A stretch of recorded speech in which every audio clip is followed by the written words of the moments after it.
ओम नमो भगवते वासुदेवाय।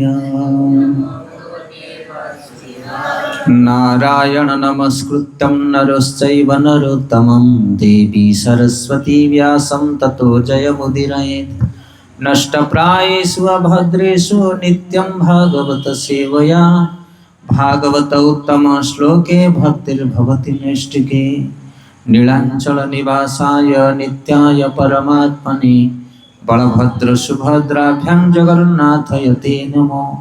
हे कृष्ण करुणा सिंधु दीन बंधु जगत्पति गोपेश गोपिका कांत राधा कांतो नमस्तुते। तप्त कांचन गौरांगी राधे वृंदावनेश्वरी वृषभानुसुते देवी प्रणमामि हरिप्रिये। नमो महावदन्नाय कृष्ण प्रेम प्रदायते कृष्णाय कृष्ण चैतन्य नाम्ने गौरतिसे नमो। वाञ्छाकल्पतरुभ्यश्च कृपा सिन्धुभ्यैव च पतितानं पावनेभ्यो वैष्णवेभ्यो नमो नमः। नमो विष्णुपादाय कृष्णप्रेष्ठाय भूतले श्रीमते भक्तिवेदांत स्वामिनिति नामिने। नमस्ते सारस्वती देवे गौरवाणी प्रचारिणे निर्विशेष शून्यवादी पाश्चात्यदेशतारिणे। जय श्री कृष्ण चैतन्य प्रभु नित्यानंद श्री अद्वैत गदाधर श्रीवासादि गौर भक्तवृंद। हरे कृष्ण कृष्ण कृष्ण हरे हरे हरे राम राम राम हरे हरे। हरे कृष्ण।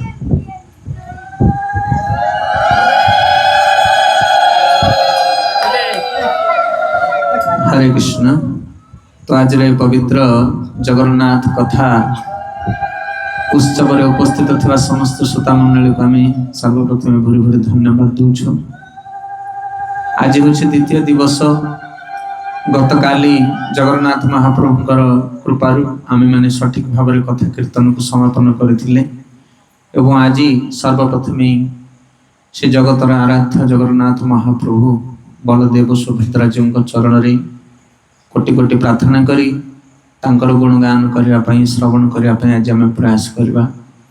भगवान बिना निर्देश रे भगवान शक्ति बिना ए जगत रे कौन सी कार्य के संपादन करें ना। भगवत गीतार भगवान कहते प्रकृति क्रियमाणानि गुणे कर्माणि सर्वस अहंकार विमूढ़ात्मा कर्ता अहमिति मान्यते।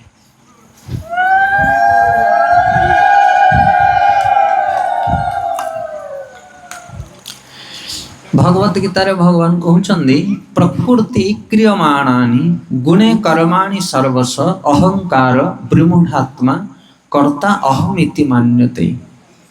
को माने निजको कर्ता बोली भावंती ना जो माने अहंकारी अभिमानी से माने भावंती मु होची कर्ता मु सब किछि करूची। किंतु प्रकृत रे भगवान कहउछन्ते मु सब करि कराए मो शक्ति द्वारा सब किछि संपादित हुए।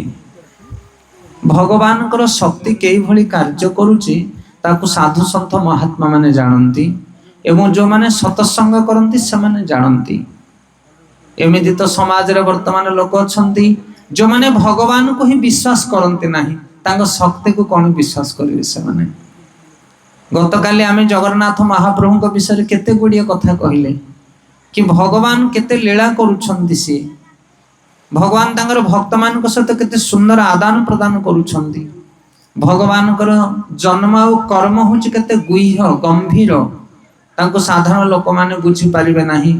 साधारण ज्ञान गारिमा द्वारा सत्संग रे जते बेले आमे बसिबा सेते बेले जाई आमे भगवान को विषय साधु मान को मुखरु श्रवण कले आमे भगवान को विषय बुझी पारिबा सठिक भाव रे।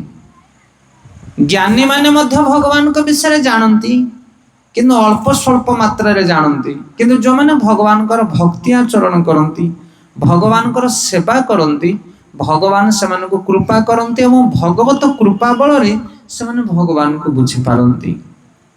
से वैष्णव साधु सन्थ मान पाखरे बसी जिते बड़े आम भगवान को विषय श्रवण करवा से एक नूतन ज्ञान आमको मिल जहाँ वेद शास्त्र पुराण रे आम पाइपर ना।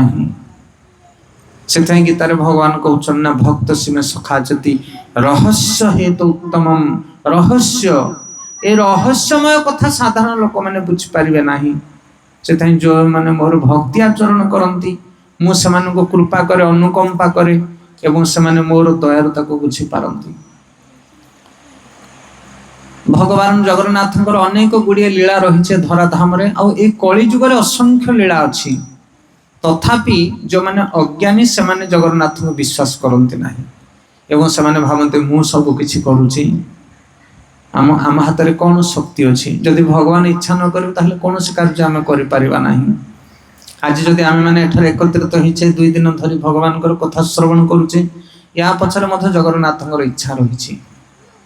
महाभारत युद्ध आरंभ होगा जाउछि अल्प समय मध्य युद्ध आरंभ हो शंख बाजी सारिलाणी शंख बाजिबा पर आउ किछि काम न थाए तापरे युद्ध आरंभ हो जाए किंतु सेतेबेले अर्जुन कहउछन्ते भगवान कृष्ण को कहउछन्ते मु टिके देखिया पई चाहूची मो सहित को माने युद्ध करिया पई आछन्ते कि असंगत कथा है तुम पई के युद्ध करिया को आछन्ते तमे कोन देखिनो तांको ना जानिनो को बुझि परछन कहा कथा युद्ध तो करिवो तांको देखिले कोन बळ कलिवो ना कोन तांकर जदि देखिबार थिला आगुरु तमे जाकी गोटे घेरा मार देकी बुली के आस पारथान शंख बाजी सारिलाणी एबे आ देखिबार कोन दरकार ए इच्छा कोड असुच अर्जुन को मन रे भगवान कहते मु से इच्छा को प्रेरित करुच्ची आउ जते बेले अर्जुन इच्छा करुच्ची सेते बेले जाके तो गीता आसीबो हम मानक पाखु जदि अर्जुन युद्ध आरंभ कर दी थांते ताले गीता आस्थांदा कि ना अर्जुन जाके देखुछंती निज लोक मानकु आ भगवान कोठी नेकी रथ रखुछंती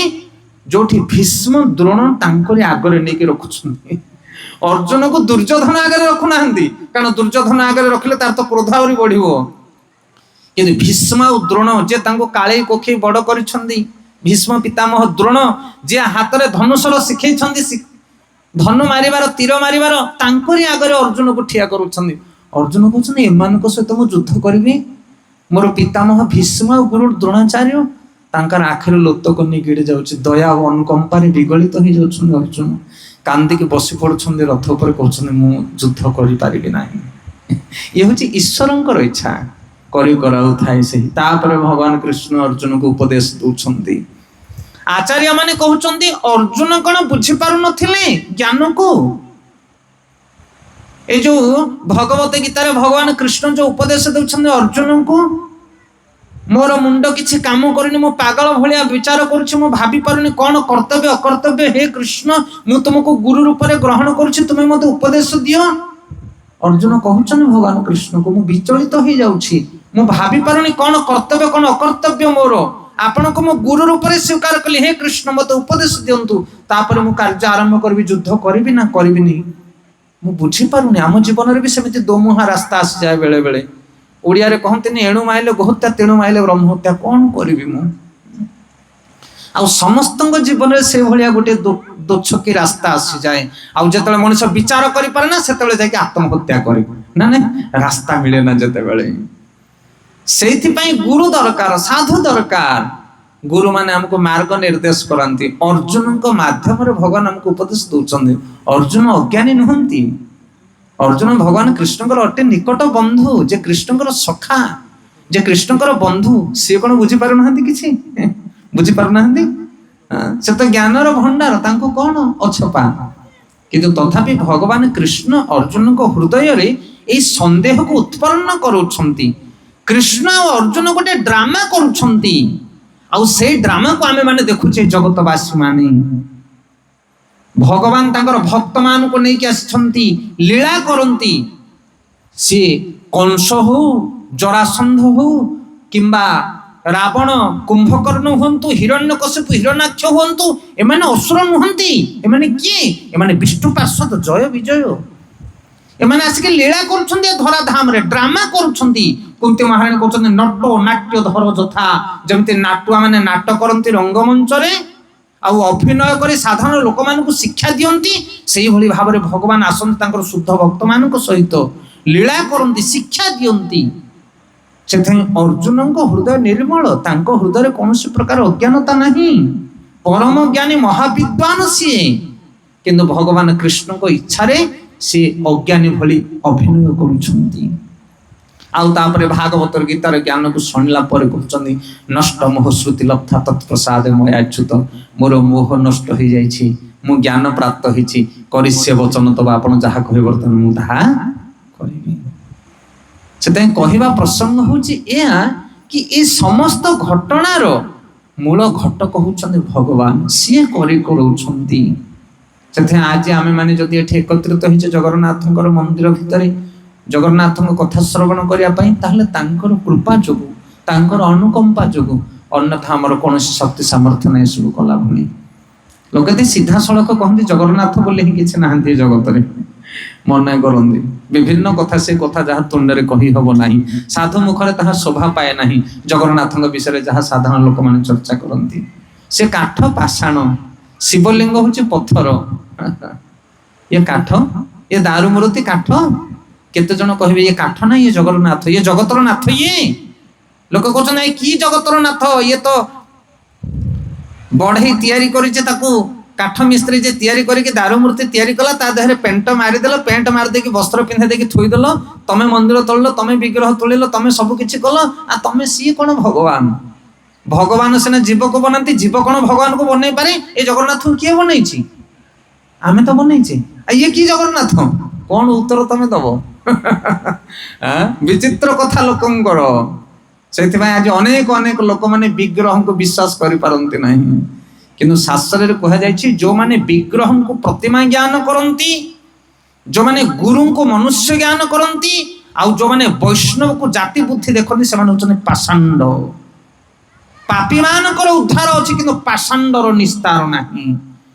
ଟିକେ ଗଭୀର ଜ୍ଞାନ ଇଏ ବୁଝିବା ପାଇଁ ଚେଷ୍ଟା କର। ବିଗ୍ରହଙ୍କୁ ଯେଉଁମାନେ ବିଗ୍ରହଙ୍କୁ ସାଧାରଣ ବିଗ୍ରହ ବୋଲି ଭାବ କରନ୍ତି, କାଠ ପଥର ବୋଲି ଯେଉଁମାନେ ଭାବନ୍ତି ଜଗନ୍ନାଥଙ୍କ ବିଗ୍ରହକୁ, ସେମାନେ ପାଷଣ୍ଡୀ, ତାଙ୍କର ଉଦ୍ଧାର ହେଇପାରିବ ନାହିଁ। ଆଉ ଯେଉଁମାନେ ଗୁରୁଙ୍କୁ ମନୁଷ୍ୟ ଜ୍ଞାନ କରନ୍ତି, ହଁ ଗୁରୁ କିଏ ତମ ଆମ ଭଳିଆ ଗୋଟେ ଲୋକ? ନାଇଁ ଆଜ୍ଞା, ଗୁରୁ ତୁମ ଆମ ଭଳି ଲୋକ ନୁହନ୍ତି। ଗୁରୁ ହଉଛନ୍ତି ଭଗବାନଙ୍କର ପ୍ରତିନିଧି। ଯେ ଗୁରୁଙ୍କୁ ସାଧାରଣ ମନୁଷ୍ୟ ବୋଲି ଜ୍ଞାନ କଲା, ତା ଜୀବନରେ ଉଦ୍ଧାର ହେଇପାରିବ ନାହିଁ। ଆଉ ବୈଷ୍ଣବ ମାନଙ୍କୁ ଜାତି ବୁଦ୍ଧିରେ ଦେଖ ନା, ଇଏ କୋଉ ଜାତିର ବୈଷ୍ଣବ? 12 ଜାତି 13 ଗଲା, ବୈଷ୍ଣବ ହେଲେ ସବୁ ଗଲା। ବୈଷ୍ଣବ ସାଧାରଣ ଜାତି ପ୍ରଥା ଠାରୁ ସେ ଉର୍ଦ୍ଧ୍ୱରେ। ଅନେକ ଅନେକ ଲୀଳା ରହିଛି। ଗୋଟେ ସାଧାରଣ ଉଦାହରଣ ଆମେ ଦବା, ଏଇ ଜଗନ୍ନାଥ ବିଗ୍ରହ କାଠ ନା ଜଗନ୍ନାଥ? ସାଧାରଣ ଲିମ୍ବ କାଠ ଆମର ଯୋଉ ଅଛି ବାଡିରେ, ସେଇ କାଠ ଆଉ ଏଇ କାଠ ଭିତରେ କଣ ଫରକ? ସିଏ ବି ତ କାଠ ତମ ବାରିପଟେ, ତାକୁ ତ ଚିରିକି ତମେ ଜାଳୁଛ ହରିହଲ ଚୁଲିରେ, ଆଉ ୟାକୁ ଆସିଲେ ସକାଳେ ଧୂପ ଦେବ ଦେଇ ପୂଜା କରୁଛ। କହନ୍ତି ନା ପାଷାଣ୍ଡୀ ଲୋକମାନେ ଏ କଥା କହନ୍ତି। ତମ ଦାଣ୍ଡ ଦ୍ୱାର ପିଣ୍ଡାରେ ମଧ୍ୟ କଳା ମୁଗୁନି ପଥର ପଡିଛି, ତାକୁ ଚକୁଡିକି ସବୁବେଳେ ଉପରକୁ ତଳକୁ ହଉଛ, ଘର ଭିତରକୁ ବାହାରକୁ ପଥର ପଡିଛି ନା ନାଇଁ? ଆଉ ସେଇ ପଥର ଖଣ୍ଡେ ଗୋଲିଆ ହେଇକି ଅଛି ଶିବଲିଙ୍ଗ, ତାକୁ ସକାଳ ପାଇଲେ କ୍ଷୀର ଧୂପ ଦେଇକି ପୂଜା କରୁଛ। ଏଇ କଥା କହନ୍ତି, ପାଷାଣ୍ଡୀ ମାନେ କହନ୍ତି ଏ କଥା। ଗୋଟେ ଉଦାହରଣ ଆମେ ଦଉ ଏଇ କଳିଯୁଗର ଲୋକମାନଙ୍କୁ ବୁଝିବା ପାଇଁ। ଏଇ ଯୋଉ ଜଳଖିଆ ଦୋକାନ ମାନଙ୍କର ଜଳଖିଆ ସବୁ ଦିଅନ୍ତି ନା, ବରା ପକୁଡି ସିଙ୍ଗିଡା, ତାକୁ ଗୋଟେ ପେପର ମିଳେ ନା କି, ଗୋଟେ ଅଏଲ ବାଲା ପେପର। ସେ ପେପର ଉପରେ ଗୋଟେ ପଲିଥିନ ପକେଇ ଦିଅନ୍ତି, ବରା ପକୁଡି ଦେଇ ଦିଅନ୍ତି, ଖାଇ ଦେଇକି ତମେ ତାକୁ ପୁଡା କରି କଣ କର, ଡଷ୍ଟବିନରେ ଫିଙ୍ଗି ଦିଅ। ସେ ମଧ୍ୟ ଗୋଟେ ପେପର। ଆଉ ଯୋଉ 500 ଟଙ୍କିଆ ନୋଟ, ସେଟା ପେପର ନା ସୁନା? ସେଟା ପେପର ନା ସୁନା? ସେଇଟା ବି ପେପର। ଏ ଜଳଖିଆ ଖାଇବା ପେପର, ସେଇଟା ବି ପେପର, ଆଉ 500 ଟଙ୍କିଆ ନୋଟ ସିଏ ବି ପେପର। ଦିଟାକ ଏକା ନା ଅଲଗା? ଏକା। ହରିଗଲ ଏକା। ଆମେ ତମକୁ ଡଷ୍ଟବିନ୍ ଦେବେ ଉଠେଇକି, ତମେ 500 ଟଙ୍କିଆ ନୋଟ ସେତେଟା ଦବ କି ଆମକୁ? ବିଚାର କର, ଟିକେ ବୁଦ୍ଧି ଲଗାଅ ଖାଲି। ସେଥିପାଇଁ 500 ଟଙ୍କିଆ ନୋଟ 500 ଟଙ୍କିଆ ନୋଟ, ତା ଭିତରେ ଅମୂଲ୍ୟ ରତ୍ନ ରହିଛି, ସମସ୍ତେ ଜାଣିଛନ୍ତି ତାର ମୂଲ୍ୟ। ଆଉ ଇଏ ଡଷ୍ଟବିନରେ ପଡିଥିବା ପେପର, ଇଏ ତ ପେପର ହିଁ ପେପର, ଆର କୌଣସି ମୂଲ୍ୟ ନାହିଁ। ସେଥିପାଇଁ ତୁମ ବାଡିର ଲିମ୍ବ କାଠ ଆଉ ବିଗ୍ରହ ଯିଏ ଅଛନ୍ତି, ତାଙ୍କ ଭିତରେ ଆକାଶ ପାତାଳ ଫରକ। ଆଉ ଗୋଟେ ଉଦାହରଣ ଦବା, ଆପଣ ମାନେ ଡଷ୍ଟବିନ୍ ଦେଖିଛନ୍ତି? ଏଇ ଯୋଉ ଗାଁ ମାନଙ୍କରେ ସବୁ ଥଉଛନ୍ତି ଏବେ, ନାଲି ଡବା ଗୋଟେ, ନେଳି ଡବା ଗୋଟେ, ନୀଳ ଡବା ରଖନ୍ତିନି କି? ସେଥିରେ ସବୁ କଚରା ନେଇକି ପକାନ୍ତି। ଆଉ ଗୋଟେ ଡବା ଅଛି ପୋଷ୍ଟ ଅଫିସ କାନ୍ଥରେ, ତାକୁ କଣ କହନ୍ତି? ପୋଷ୍ଟ ଡବା। କଣ ବୁଝିପାରୁଛ? ଏଇଟା ଥୋଇଛି କିଏ? ଗଭର୍ଣ୍ଣମେଣ୍ଟ। ସେଇଟା ଥୋଇଛି କିଏ? ଗଭର୍ଣ୍ଣମେଣ୍ଟ। ଦିଟାକ ଗଭର୍ଣ୍ଣମେଣ୍ଟ ଥୋଇଛି। ତମ ପୁଅ ଅଛି ଆମେରିକାରେ, ତା ପାଖକୁ ଗୋଟେ ଚିଠି ତମର ଦବାର ଅଛି, ପୁଅରେ ଦେହ କେମିତି ଅଛି, ଭଲ ଅଛି କି ନାହିଁ, ଇତ୍ୟାଦି ଇତ୍ୟାଦି। ହେଲେ ତମେ ବର୍ତ୍ତମାନ ଚିଠିଟାକୁ ନେଇକି ଗଲ, ଯୋଉ ଡବାରେ ହେଲେ ପକେଇଦେବ ତ ସେ ଚାଲିବ ଆମେରିକା। ଡଷ୍ଟବିନରେ ପକେଇଦବା, ହରିଗଲ। ଆଉ ଡଷ୍ଟବିନରେ ପକେଇଲେ ସେ ଚିଠି କୋଉଠିକି ଯିବ? ଯାଇକି କଚରା ଜାଗାରେ ପଡିବ। ଆଉ ଯଦି ପୋଷ୍ଟ ଡବାରେ ପକେଇବା, କୋଉଠି ଯିବ? ତମ ପୁଅ ପାଖରେ ପୁରା ଆଡ୍ରେସରେ ପହଞ୍ଚିଯିବ। କଣ ବୁଝିପାରୁଛନ୍ତି କାହା କଥା? ସେଥିପାଇଁ ଡବା ଦିଟାକ ସମାନ, ଗଭର୍ଣ୍ଣମେଣ୍ଟ ଥୋଇଛି ତାକୁ। কিন্তু এই ডবা সেই ডবা ভিতরে আকাশ পাতাল ফরক। সেটাই বিগ্রহ নুহই তুমি সাক্ষাৎ ব্রজেন্দ্র নন্দন, ইয়ে বিগ্রহ নুহନ୍ତି। এইଠି ফুল চন্দন দাহা দেব ସିଧାସଳଖ ଭଗବାନ ବିଷ୍ଣୁଙ୍କର ମସ୍ତକରେ ତା ଲାଗି ହବ। ଇଏ ବିଗ୍ରହ, ଇଏ ସାଧାରଣ କାଠ ପଥର ନୁହନ୍ତି, ଇଏ ଡଷ୍ଟବିନ୍ ଡବା ନୁହନ୍ତି, ହଉଛନ୍ତି ପୋଷ୍ଟ ଡବା। ହରି ବୋଲ। ସେଇ ଜ୍ଞାନ କରିବା ଦରକାର। ଆଉ ଓଡ଼ିଶାରେ ଅସଂଖ୍ୟ ଉଦାହରଣ ରହିଛି ଜଗନ୍ନାଥଙ୍କର ଚଳନ୍ତି ପ୍ରତିମା ବିଷୟରେ। ଏଇ କଳିଯୁଗର କଥା ସାକ୍ଷୀ ଗୋପାଳ, ଆପଣମାନେ ଶୁଣିଥିବେ ସାକ୍ଷୀ ଗୋପାଳଙ୍କର ଲୀଳା। କେତେ କେତେ ଘଟଣା ରହିଛି। 2 ଜଣ ବ୍ରାହ୍ମଣ ଯାଇଥିଲେ ବୃନ୍ଦାବନ ତୀର୍ଥ କରିବା ପାଇଁ, ଜଣେ ବୃଦ୍ଧ ବ୍ରାହ୍ମଣ ଆଉ ଜଣେ ଯୁବକ ବ୍ରାହ୍ମଣ। ବୃଦ୍ଧ ବ୍ରାହ୍ମଣ ଚାଲି ଚାଲିକିରି ଥକି ଗଲେ, ସେତେବେଳେ ଟ୍ରେନ ପ୍ଲେନର ବ୍ୟବସ୍ଥା ନଥିଲା, ଚାଲି ଚାଲିକିରି ଯାଆନ୍ତି ଚୁଡ଼ା ଚାଉଳ ଛତୁଆ ନେଇକି। ବହୁତ ବାଟ ପରିଶ୍ରମ ହେଲା ପରେ ବୃଦ୍ଧ ବ୍ରାହ୍ମଣ ଥକି ଯାଆନ୍ତି, ଚାଲି ପାରନ୍ତିନି। ଇଏ ଯୋଉ ଯୁବକ ବ୍ରାହ୍ମଣ ତାଙ୍କ ଗାଁ ପାଖରେ ଯାଇଥାନ୍ତି, ତାଙ୍କର ସେବା କରନ୍ତି, ପାଦ ଘସାମଡ଼ା କରିଦିଅନ୍ତି, ତାଙ୍କ ପାଇଁ ଜଳ ଆଣି ଦିଅନ୍ତି, ବିଭିନ୍ନ ପ୍ରକାର ସେବା କରନ୍ତି। ବୃଦ୍ଧ ବ୍ରାହ୍ମଣ ଜଣକ ବହୁତ ଖୁସି ହେଲେ, କହିଲେ ବାପା ତୁମେ ଯୋଉ ଭଳିଆ ସେବା ମୋର କରିଛ, ମୋ ପୁତ୍ର ଠାରୁ ତୁମେ ବଳକା। ବୃନ୍ଦାବନରେ ଗୋପାଳଙ୍କର ମନ୍ଦିର ଆଗରେ ଠିଆ ହେଇଛନ୍ତି ବ୍ରାହ୍ମଣ 2 ଜଣ, ଯୁବକ ବ୍ରାହ୍ମଣ ବୃଦ୍ଧ ବ୍ରାହ୍ମଣ। ବୃଦ୍ଧ ବ୍ରାହ୍ମଣ କହିଲେ ମୁଁ ଗୋପାଳଙ୍କ ଆଗରେ ସାକ୍ଷୀ ରଖିକି କହୁଛି, ମୁଁ ଗାଁକୁ ଗଲେ ମୋର ଗୋଟେ ସୁନ୍ଦର କନ୍ୟା ଅଛି, ମୁଁ ତୁମକୁ ଦାନ କରିବି, କନ୍ୟା ଦାନ କରିବି, ତୁମେ ମୋର ଜ୍ୱାଇଁ ହବ, ଜାମାତା ହବ। ଯୋଉ ଯୁବକ ବ୍ରାହ୍ମଣ ହାତ ଯୋଡୁଛନ୍ତି, କହୁଛନ୍ତି ଏଭଳି ଶପଥ ନିଅନ୍ତୁନି ବ୍ରାହ୍ମଣ ଦେବତା, ଆପଣ ହଉଛନ୍ତି ବଡ ଲୋକ, ଆପଣଙ୍କର ପୁତ୍ର କନ୍ୟା ପତ୍ନୀ ମାନେ ରାଜି ପଡିବେନି ଏ କଥାରେ, ମୁଁ ଦରିଦ୍ର ସାଧାରଣ ଲୋକ ଗୋଟେ ମୁଁ। କିନ୍ତୁ ବୃଦ୍ଧ ବ୍ରାହ୍ମଣ କହିଲେ ନା, ଘର ଲୋକ ଯାହା ବି କହନ୍ତୁ, ତୁମେ ମୋର ଯାହା ସେବା କରୁଛ ମୁଁ ତୁମର ସୁଝି ପାରିବି ନାହିଁ, ମୁଁ କନ୍ୟା ଦାନ କରିବି ତମକୁ। 2 ବ୍ରାହ୍ମଣ ଯାକ ଗାଁରେ ଆସିକି ପହଞ୍ଚିଲେ। ଘରକୁ ଆସିକି ପହଞ୍ଚିଲା ପରେ ବୃଦ୍ଧ ବ୍ରାହ୍ମଣ ତାଙ୍କ ପତ୍ନୀକି କହିଲେ, କହିଲେ ବୁଝିଲ ସେବା ବହୁତ କରିଛି ପିଲାଟି, ତାକୁ ମୋ ଝିଅଟାକୁ ଦେବା ପାଇଁ ଇଚ୍ଛା କରୁଛି। ବୁଢୀ ଭାରି କ୍ରୋଧ କଲା, ବ୍ରାହ୍ମଣ ତମେ ଜାଣିପାରୁନ, କଥା କହୁଛ ତମେ, ପିଲାମାନେ ଆମର ଏ କଥାକୁ ଶୁଣିବେ, ତାର କଣ ଅଛି ସେ ଦରିଦ୍ର, ତାକୁ ଦବା ଆମ ଝିଅକୁ। ବୁଢାର ପାଟି ବନ୍ଦ ହେଇଗଲା, ଆଉ କିଛି କହିପାରିଲା ନାହିଁ। ଦିନ ପରେ ଦିନ ଗଡି ଚାଲିଲା, ମାସେ 2 ମାସ ପରେ ଏଇ ଯୁବକ ବ୍ରାହ୍ମଣ ଜଣକ ଭାବୁଛନ୍ତି, କହୁଛନ୍ତି ଆହା ବୃଦ୍ଧ ଅବସ୍ଥାରେ ବ୍ରାହ୍ମଣ ଦେବତା ଶପଥ କଲେ, ଭଗବାନଙ୍କ ଆଗରେ ଯଦି ସେ ଶପଥକୁ ସେ ପୂର୍ଣ୍ଣ ନ କରି ମୃତ୍ୟୁବରଣ କରିବେ, ତାହେଲେ ତାଙ୍କର ନରକ ଗତି ହବ। ମୋର ତାଙ୍କ କନ୍ୟାକୁ ବିବାହ କରିବାକୁ ଇଚ୍ଛା ନାହିଁ, ଏବେ ବି ନାହିଁ, ଆଗେ ମଧ୍ୟ ନଥିଲା, କାରଣ ମୁଁ ପ୍ରଥମରୁ ବି ମନା କରୁଛି ଏ ଶପଥ କରନ୍ତୁନି। କିନ୍ତୁ ସେ ବ୍ରାହ୍ମଣଙ୍କର ଦଶା କଣ ହବ? କିଛି ଦିନ ପରେ ସେ ଆସିକି ତାଙ୍କ ଘରେ ପହଞ୍ଚିଲେ। ଯୁବକ ବ୍ରାହ୍ମଣ ବୁଦ୍ଧ ବ୍ରାହ୍ମଣଙ୍କୁ ପଚାରିଲେ, କହିଲେ ଆଜ୍ଞା ଆପଣ ଶପଥ କରିଥିଲେ ନା? ମୋର କିଛି ମନେ ପଡୁନି। ହରିବୋଲ। କଣ କହୁଛନ୍ତି? କହୁଛନ୍ତି ମୋର କିଛି ମନେ ପଡୁନି। କାରଣ ସିଏ ଆଉ ନା ଦେଖନ୍ତୁ ଏଭଳି କଥା କୁହନ୍ତୁନି, ଆପଣଙ୍କୁ ଅପରାଧ ଲାଗିବ ନା, ମୁଁ କଣ କରିବି, ମୁଁ କିଙ୍କର୍ତ୍ତବ୍ୟ ବିମୂଢ଼। ଜାଣିପାରିଲେ ଏ କଥା। ତାପରେ ତାଙ୍କର ପୁତ୍ର ମାନେ ଆସିଲେ, କହିଲେ କଣ ହେଇଛି, ଆମ ବାପାକୁ ତମେ ଠକାମି କରୁଛ, କିଛି କଣ ଦେଇଛ ତାଙ୍କୁ ସେଠି, ବୃନ୍ଦାବନରେ କଣ ତାଙ୍କୁ ତୀର୍ଥ ସ୍ଥାନରେ କରିଦେଇଛ, ଆମ ଝିଅକୁ ବାହା ହେବା ପାଇଁ ତମେ ପ୍ଲାନ୍ କରିଛ, ତମ ମିଛର କାମ ଚାଲିବ ନାହିଁ, ତମକୁ ମାଟ ଦେବୁ, ଏହା କରିବୁ ସେୟା କରିବୁ, ଦୁନିଆ କଥା କହିଲେ। କିଏ ଥିଲା ସାକ୍ଷୀ କୁହ ସେଠି? ପଞ୍ଚାୟତ ଲୋକ ଆସିକି ପହଞ୍ଚିଗଲେ, ଗାଁର ବଡ ବଡ ଲୋକମାନେ କହିଲେ ଦେଖ, ତୁମକୁ ଯଦି ବାପା ଶପଥ କରିଛନ୍ତି ଗୋପାଳ ଆଗରେ, ତାହେଲେ ସାକ୍ଷୀ କିଏ ଯଦି ଥିବ ତାହେଲେ କୁହ, ଆମେ ସେ କଥାକୁ ସ୍ୱୀକାର କରିବୁ। ଯୁବକ ବ୍ରାହ୍ମଣ କହୁଛନ୍ତି ସାକ୍ଷୀ କିଏ ନାହାନ୍ତି, ଜଣେ ଥିଲେ, ସେ ହଉଛନ୍ତି ଗୋପାଳ। ଗୋପାଳଙ୍କ ଆଗରେ ତମ ବାପା ଶପଥ କରିଥିଲେ। ନା ଯାଉ, ଗୋପାଳ ଯଦି ଆସିକି ସାକ୍ଷୀ ଦେବେ ଗାଁରେ, ତାହେଲେ ଆମେ ଝିଅକୁ ବାହା କରିଦବା। ହରିବୋଲ।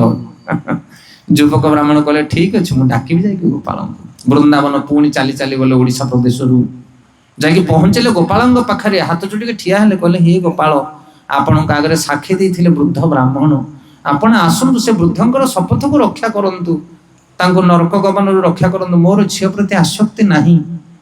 ଗୋପାଳ କଥା କହିଲେନି, ଦୀର୍ଘ ସମୟ ଧରି ଠିଆ ହେଲେ ଯୁବକ ବ୍ରାହ୍ମଣ ଜଣକ। ବହୁ ସମୟ ପ୍ରତୀକ୍ଷା ପରେ ଗୋପାଳ ପାଟି ଖୋଲି କହୁଛନ୍ତି ବ୍ରାହ୍ମଣ, ମୁଁ କଣ ଚାଲିକି ଯାଇପାରିବି, ମୁଁ ପୁରା ବିଗ୍ରହ ପ୍ରତିମା, ମୁଁ କେମିତି ଚାଲିକି ଯିବି ଏତେ ଦୂର, ବିଗ୍ରହ କଣ ଚାଲିବାର କୋଉଠି ତମେ ଶୁଣିଛ? ତାପରେ ଯୁବକ ବ୍ରାହ୍ମଣ କହୁଛନ୍ତି ପ୍ରଭୁ ଛଳନା କରନି, ଯୋଉ ବିଗ୍ରହ କଥା କହିପାରେ ଆଉ ସେ କଣ ଚାଲିପାରିବ ନାହିଁ? ଭକ୍ତ ପାଖରେ ଭଗବାନ ସବୁବେଳେ ହାରି ଯାଆନ୍ତି, ସେଥିପାଇଁ ଭଗବାନ ଆଉ କଣ ଦେବେ ଉତ୍ତର କହିବେ? ସତ କଥା, ମୁଁ କଥା ଯଦି କହୁଛି ଚାଲି କାହିଁ ନ ପାରିବି? କହିଲେ ପ୍ରଭୁ ଛଳନା କରନି, ଆସନ୍ତୁ, ମୋ ପାଇଁ ନହେଲା ନାହିଁ, ସେ ବୃଦ୍ଧ ବ୍ରାହ୍ମଣ ପାଇଁ ଟିକେ ଆସିଯାଆନ୍ତୁ, ଜଗତର କୀର୍ତ୍ତି ରଖନ୍ତୁ। ତାପରେ ଭଗବାନ କହୁଛନ୍ତି ଠିକ ଅଛି, ତୋର ସେରକୁ ମୋର ସେରେ, ହରିବୋଲ, ଦିଶର ଚାଉଳ ରାନ୍ଧିବୁ, ମତେ ସବୁବେଳେ ଭୋଗ ଲଗେଇ ଲଗେଇ ଧରିକି ଯିବୁ। ବିଚିତ୍ର କଥା, ଇଏ କୋଉ ସତ୍ୟ ତ୍ରେତୟା ଦ୍ୱାପର ଯୁଗର କଥା ନୁହଁ, ଏଇ କଳି କାଳର କଥା। ତାପରେ ଯୁବକ ବ୍ରାହ୍ମଣ ଆଗରେ ଆଗରେ ଚାଲୁଥାନ୍ତି, ପଛରେ ଭଗବାନ ମୁରଲୀଧର ଗୋପାଳ ଆସୁଥାନ୍ତି, କହିଲେ ପ୍ରଭୁ ତମେ କୋଉଠି ଅଟକି ଯିବ ମୁଁ ଜାଣିପାରିବିନି, ତମେ ତ ଭାରି ଛଳିଆ, ନା ରେ ପାଦରେ ପାଉଁଜି ମୋର ଅଛି, ରୁଣୁ ଝୁଣୁ ବାଜୁଥିବ, ତୁ ଆଗରେ ଯାଉଥିବୁ ତ ପଛରେ ପଛରେ ମୁଁ ଯାଉଥିବି। ଚାଲି ଆସିଲେ ଦୁଇ ଜଣ ଯାକ, ଦିନ ପରେ ଦିନ ଅତିକ୍ରାନ୍ତ ହଉଥାଏ, ଭୋଗ ଲଗେଇକି ବ୍ରାହ୍ମଣ ଦେଉଥାଏ, ଖାଇ ଦେଇକି ଆଗକୁ ବଢିକି ଆସୁଥାନ୍ତି। ଆସିକି ପହଞ୍ଚି ଗଲେ ଗାଁ ମୁଣ୍ଡରେ, ଗାଁ ପାଖରେ ପହଞ୍ଚି ଗଲେ, ନଦୀ ଅତିକ୍ରମ କଲା ପରେ ଗାଁରେ ପହଞ୍ଚିବେ। ନଦୀ ତୁଠ ଭିତରେ ଯେମିତି ପଶିଛନ୍ତି, ପାଉଁଜିର ଘୁଙ୍ଗୁର ଭିତରେ ସବୁ ବାଲି ପ୍ରବେଶ କରିଗଲା, ଆଉ ପାଉଁଜି ବାଜିଲା ନାହିଁ। ଇଏ ତ ଭଗବାନଙ୍କର ଇଚ୍ଛା। ଇଏ ସିନା ଶୁଦ୍ଧ ହୃଦୟ ଥିଲା, ନିଷ୍କପଟ ଥିଲା, ପବିତ୍ର ଆତ୍ମା ଥିଲା, ତେଣୁ ଭଗବାନ ତା ବୋଲରେ ଆସିଗଲେ। କିନ୍ତୁ ଏ ଗ୍ରାମବାସୀ ମାନେ ଯୋଉ କପଟିଆ ଲୋକମାନେ ଅଛନ୍ତି, ତାଙ୍କୁ କଣ ଗୋପାଳ ଦେଖାଦେବେ? ତାଙ୍କ ଆଗରେ କଣ ମନୁଷ୍ୟ ଭଳି ସାକ୍ଷୀ ଦେବେ କି? ନା, ସେଥିପାଇଁ ଭଗବାନ ଅଟକି ଗଲେ, ନିଜ ମାୟାକୁ ନିଜ ପ୍ରକାଶ କଲେ। ଭଗବାନ ପାଉଁଜିର ଶବ୍ଦକୁ ବନ୍ଦ କରିଦେଲେ। ଗୋପାଳ ଭାବୁଛି, ଯୁବକ ବ୍ରାହ୍ମଣ ଭାବୁଛନ୍ତି, ଏତେ ବାଟରୁ ଭଗବାନଙ୍କୁ ନେଇକି ଆସିଲି, ଯଦି ଭଗବାନ ଏଇଠି ମତେ ଠକିଦେବେ ଗାଁ ମୁଣ୍ଡରେ, ତାହେଲେ ମୁଁ କଣ କରିବି? ଆଉ ତ ଶବ୍ଦ କଣ ଶୁଭୁନି, ବୁଲିକି ଅନେଇଦେଲେ, ଅନେଇଲା ସବୁ ଠିଆ ହେଇଗଲେ ଭଗବାନ ଗୌର ପ୍ରେମାନନ୍ଦେ।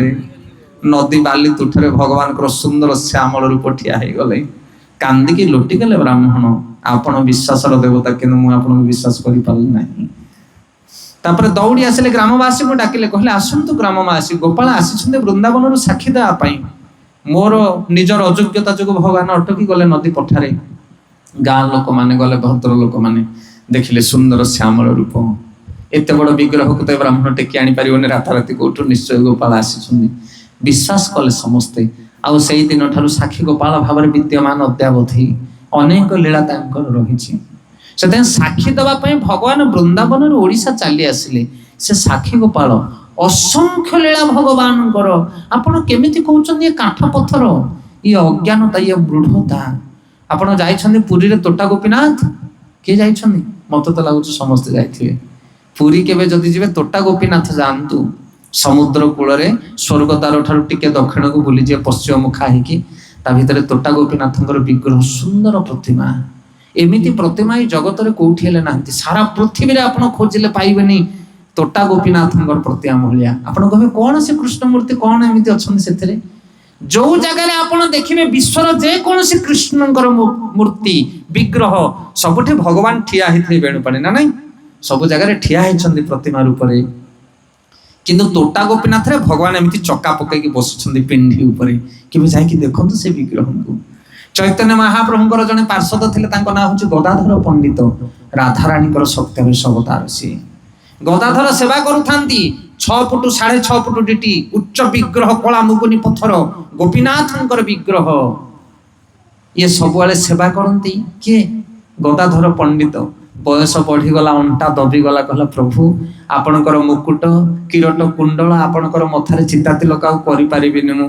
ବେକରେ ପୁଷ୍ପମାଲ୍ୟ ଆପଣଙ୍କର ପକେଇ ପାରିବି ନାହିଁ, କାରଣ ବୃଦ୍ଧ ହେଇଗଲେ, ଅଣ୍ଟା ବକ୍ର ହେଇଗଲା। ଆପଣଙ୍କର ସେବା କରିବାର ଯୋଗ୍ୟତା ନାହିଁ ମୋର, ମୁଁ କେମିତି ଆପଣଙ୍କର ସେବା କରିବି? ଆଖିରେ ଲୁହ ନେଇ କାନ୍ଦୁଛନ୍ତି ଗଦାଧର ପଣ୍ଡିତ। ପ୍ରଭୁ ଆପଣଙ୍କର ସେବା ନ କଲେ ଜୀବନରେ ଲାଭ କଣ ଅଛି?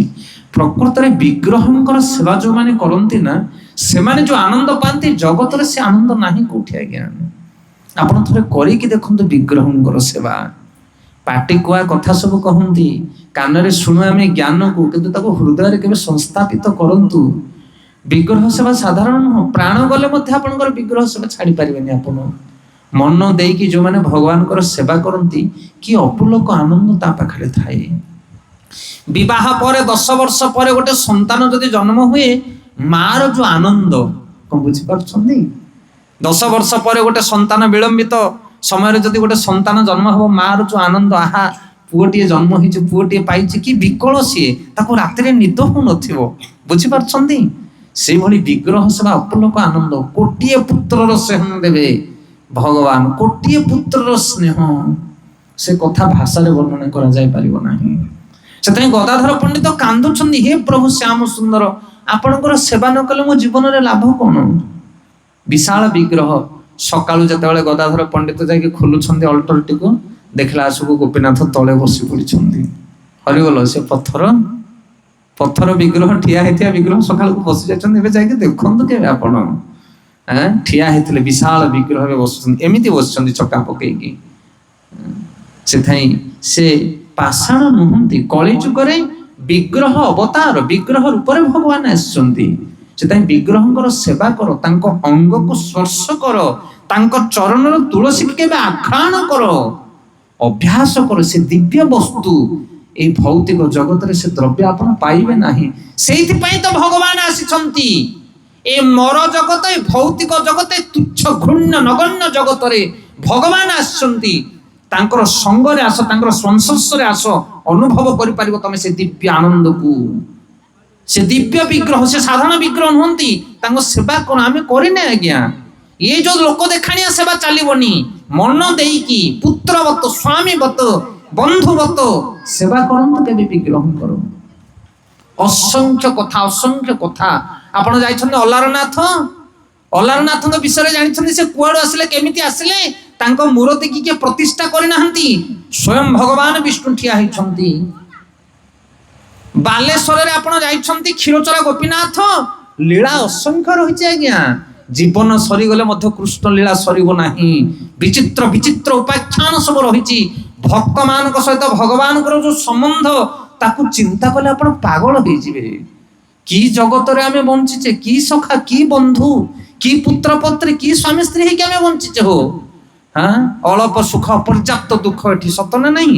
ଆମେ ସମସ୍ତେ ଅନୁଭବ କରିଛେ। କେବଳ ମାଡ ଖାଇ ଖାଇ, ଛେଚା ଖାଇ ଖାଇ ଆମେ ଜୀବନ ଅତିବାହିତ କରୁଛେ। କିନ୍ତୁ ଭଗବାନଙ୍କ ସହିତ ଯୋଉମାନେ ସମ୍ବନ୍ଧିତ ହୁଅନ୍ତି, ଯୋଉମାନେ ଭକ୍ତି ଆଚରଣ କରନ୍ତି, ସେମାନଙ୍କ ଆନନ୍ଦର ଗନ୍ତାଘର ଫାଟିଯାଏ ତାଙ୍କ ପାଇଁ। ସେଥିପାଇଁ ଏ ବିଗ୍ରହ, ଏ ଜଗନ୍ନାଥ ଦେବ ଯେ ବିଦ୍ୟମାନ ଅଛନ୍ତି, ୟାଙ୍କୁ ସାଧାରଣ କାଷ୍ଠ ପାଷାଣ ବୋଲି ବିଚାର କରନା। ଇଏ ହଉଛନ୍ତି ସାକ୍ଷାତ ପରମ ବ୍ରହ୍ମ, ସାକ୍ଷାତ ଭଗବାନ କଳିଯୁଗରେ ଜଗନ୍ନାଥ ରୂପରେ ବିଦ୍ୟମାନ ଅଛନ୍ତି। ଜୟ ଜଗନ୍ନାଥ ମହାପ୍ରଭୁ କି।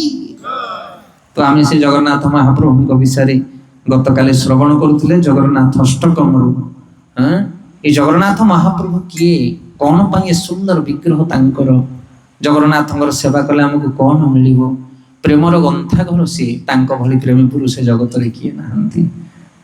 ଅନେକ ଅନେକ କଥା ଗତକାଲି ଆଲୋଚନା କରିଥିଲେ।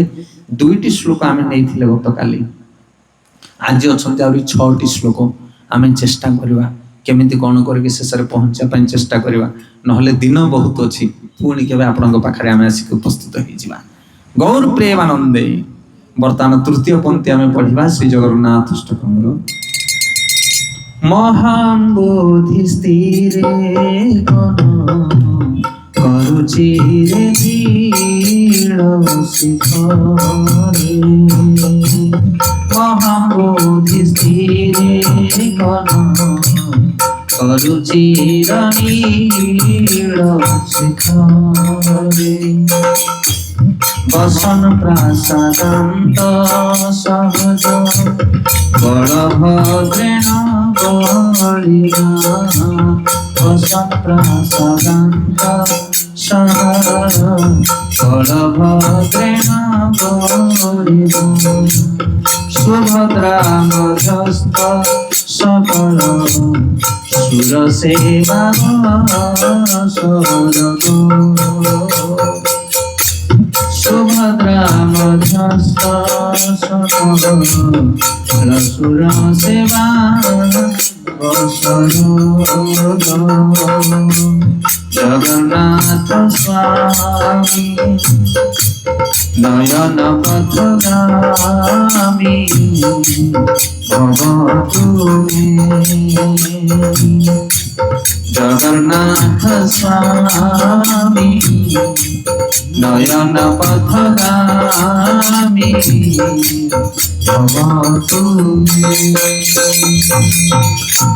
এই পংক্তিরে কହୁଛନ୍ତି ଆଚାର୍ଯ୍ୟ, କହୁଛନ୍ତି ମହାମ୍ବୋଧି ସ୍ଥିରେ କନକ ରୁଚିରେ ନୀଳ ଶିଖରେ। ବସନ ପ୍ରାସାଦାନ୍ତ ସହଜ ବଳଭଦ୍ରେଣ ବଳିନା। ସୁଭଦ୍ରା ମଧ୍ୟସ୍ଥ সকল সুর সেবা বসরদ। জগন্নাଥ ସ୍ୱାମୀ ନୟନ ପଥଗାମୀ ଭବ ତୁମେ। କହୁଛନ୍ତି ସେ ମହାସମୁଦ୍ର ତୀରରେ କନକ ଉଜ୍ଜଳ ନୀଳାଞ୍ଚଳ ଶିଖରେ ପ୍ରଶାନ୍ତ ଅଭ୍ୟନ୍ତରଣରେ ବଳିଷ୍ଠ ସହୋଦର ଶ୍ରୀ ବଳଦେବଙ୍କ ସହ ସୁଭଦ୍ରାଙ୍କୁ ମଧ୍ୟରେ ରଖି ଅବସ୍ଥାନ କରି ସମସ୍ତ ଦେବଗଣଙ୍କୁ ଶ୍ରୀୟ ସେବା କରିବାରେ ସୁଯୋଗ ପ୍ରଦାନ କରିଛନ୍ତି। ସେହି ପ୍ରଭୁ ଜଗନ୍ନାଥ ଦେବ ମୋର ନୟନ ପଥର ପଥିକ ହୁଅନ୍ତୁ। ଜଗନ୍ନାଥ ମହାପ୍ରଭୁ ଏକା ବସି ନାହାନ୍ତି, ତାଙ୍କ ସହିତ ଆଉ 2 ଜଣ ଅଛନ୍ତି।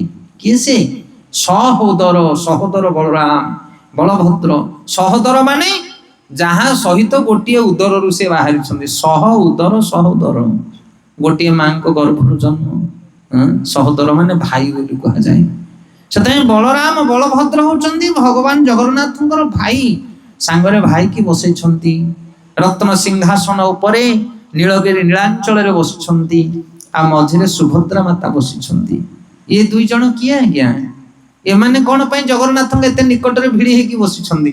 ଲକ୍ଷ୍ମୀ ସାନ୍ତାଣୀ ସିଆଡେ ବାହାରେ। ଜଗନ୍ନାଥଙ୍କ ପାଖରେ 2 ଦେବତା କିଏ?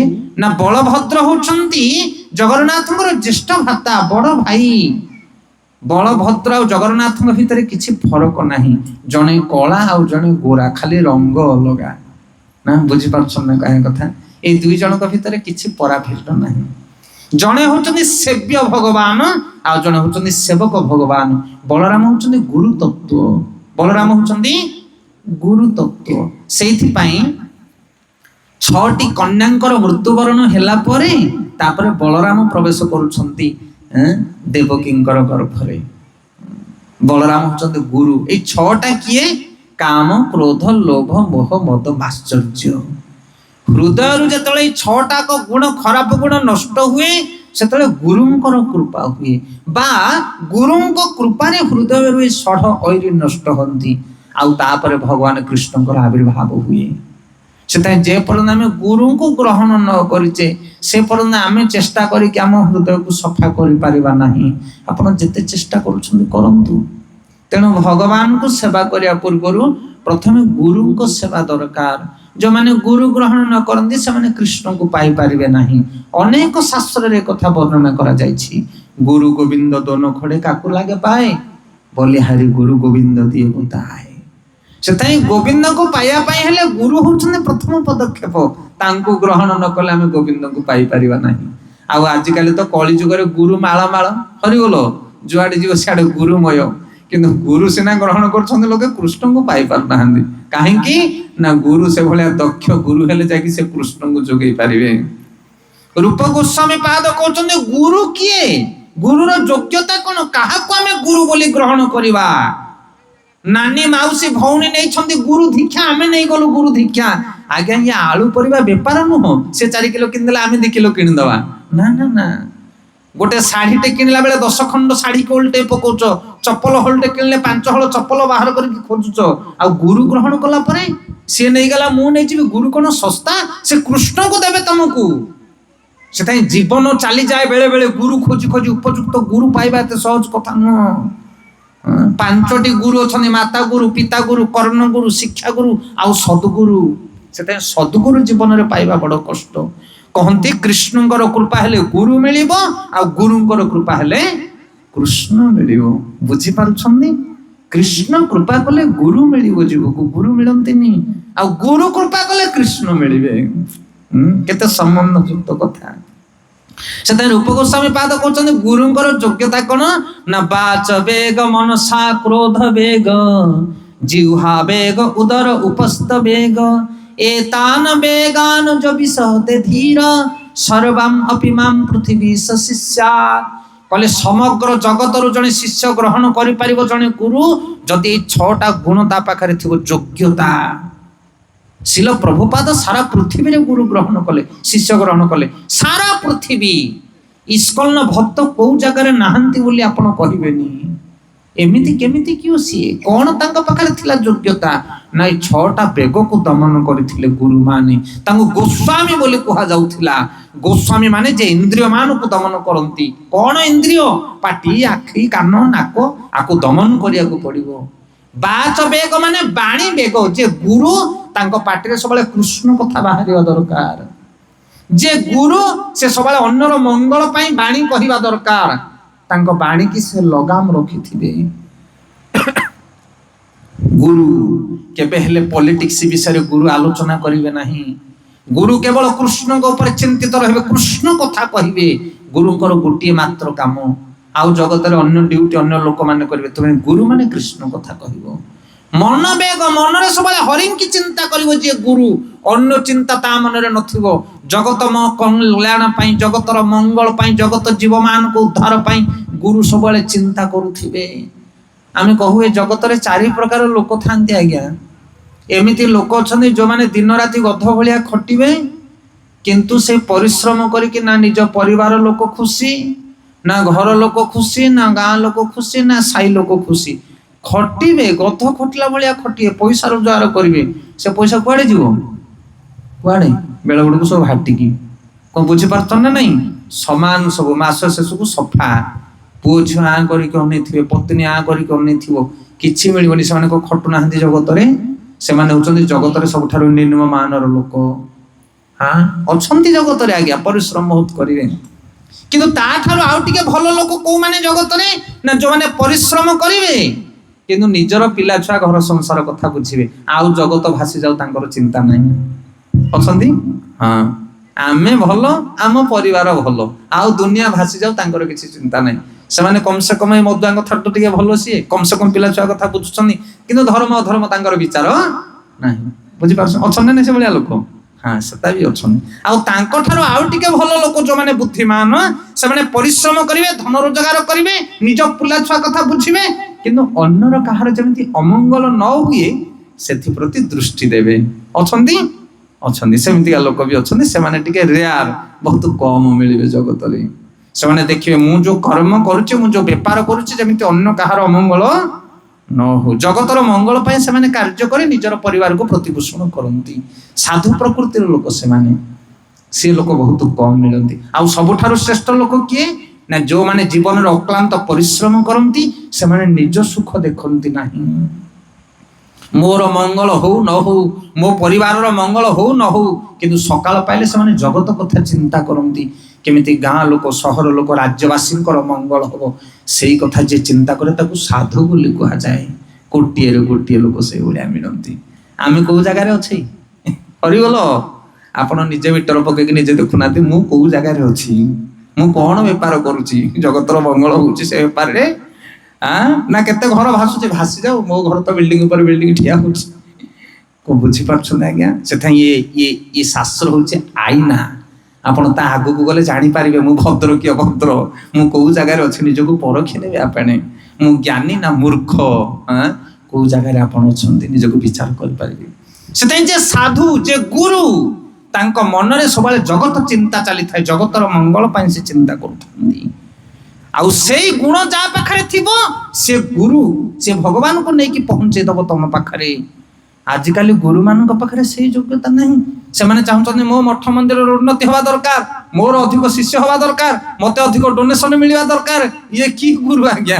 ଇଏ କିଏ ଗୁରୁ? ଗୁରୁ ଯେତେବେଳେ ଅନ୍ୟ ଲୋକମାନଙ୍କୁ ଦେଖନ୍ତି, ସେତେବେଳେ ତାଙ୍କର ମଙ୍ଗଳ କଥା ଚିନ୍ତା କରନ୍ତି। କେମିତି ଅଛ, କଣ କରୁଛ, ତମ ଜୀବନରେ ଦୁଃଖ କଣ? ଅନ୍ୟର ଦୁଃଖ କଥା ବୁଝିବା ପାଇଁ ସାଧୁମାନେ ଜଗତରେ ବିଚରଣ କରନ୍ତି। ଭଗବତ କୃପାକୁ ଜଗତରେ ବିତରଣ କରନ୍ତି। ଏଇ ଗୁରୁଙ୍କ ବିଷୟରେ ଯଦି କହିବା, ଗୋଟେ 7 ଦିନର କଥା ହେଇଯିବ ଆଜ୍ଞା। କାରଣ ଗୁରୁ ହଉଛନ୍ତି ଦ୍ୱାର ବନ୍ଧ। ଭଗବାନଙ୍କର ବିଗ୍ରହ ମନ୍ଦିରକୁ ପ୍ରବେଶ କରିବା ପାଇଁ ଗୁରୁ ହଉଛନ୍ତି ଦ୍ୱାର ବନ୍ଧ।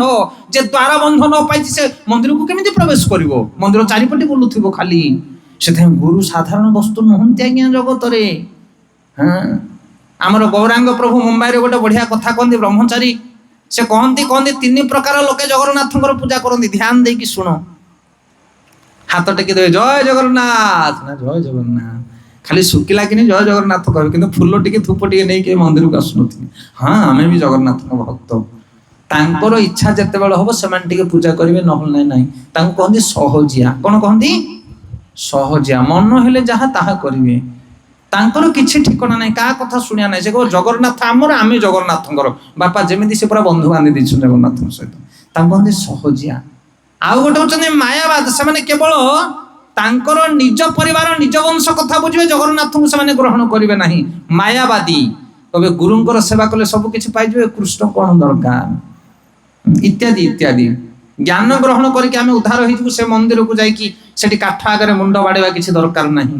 ସେ ପ୍ରକାର ଲୋକ ଗୋଟେ। ଜଣେ ଗୁରୁଙ୍କୁ କେବଳ ମାନେ କୃଷ୍ଣଙ୍କ ପାଖକୁ ଆସେ ନା, ଜଣେ କୃଷ୍ଣଙ୍କୁ ମାନେ ଗୁରୁଙ୍କ ପାଖକୁ ଯାଏ ନା। ଆଉ ଯେ 2 ଜଣ ଯାକୁ ମାନେ, ଗୁରୁଙ୍କୁ ମାନେ ଆଉ କୃଷ୍ଣଙ୍କୁ ମାନେ, ସେ ହଉଛନ୍ତି ବୈଷ୍ଣବ।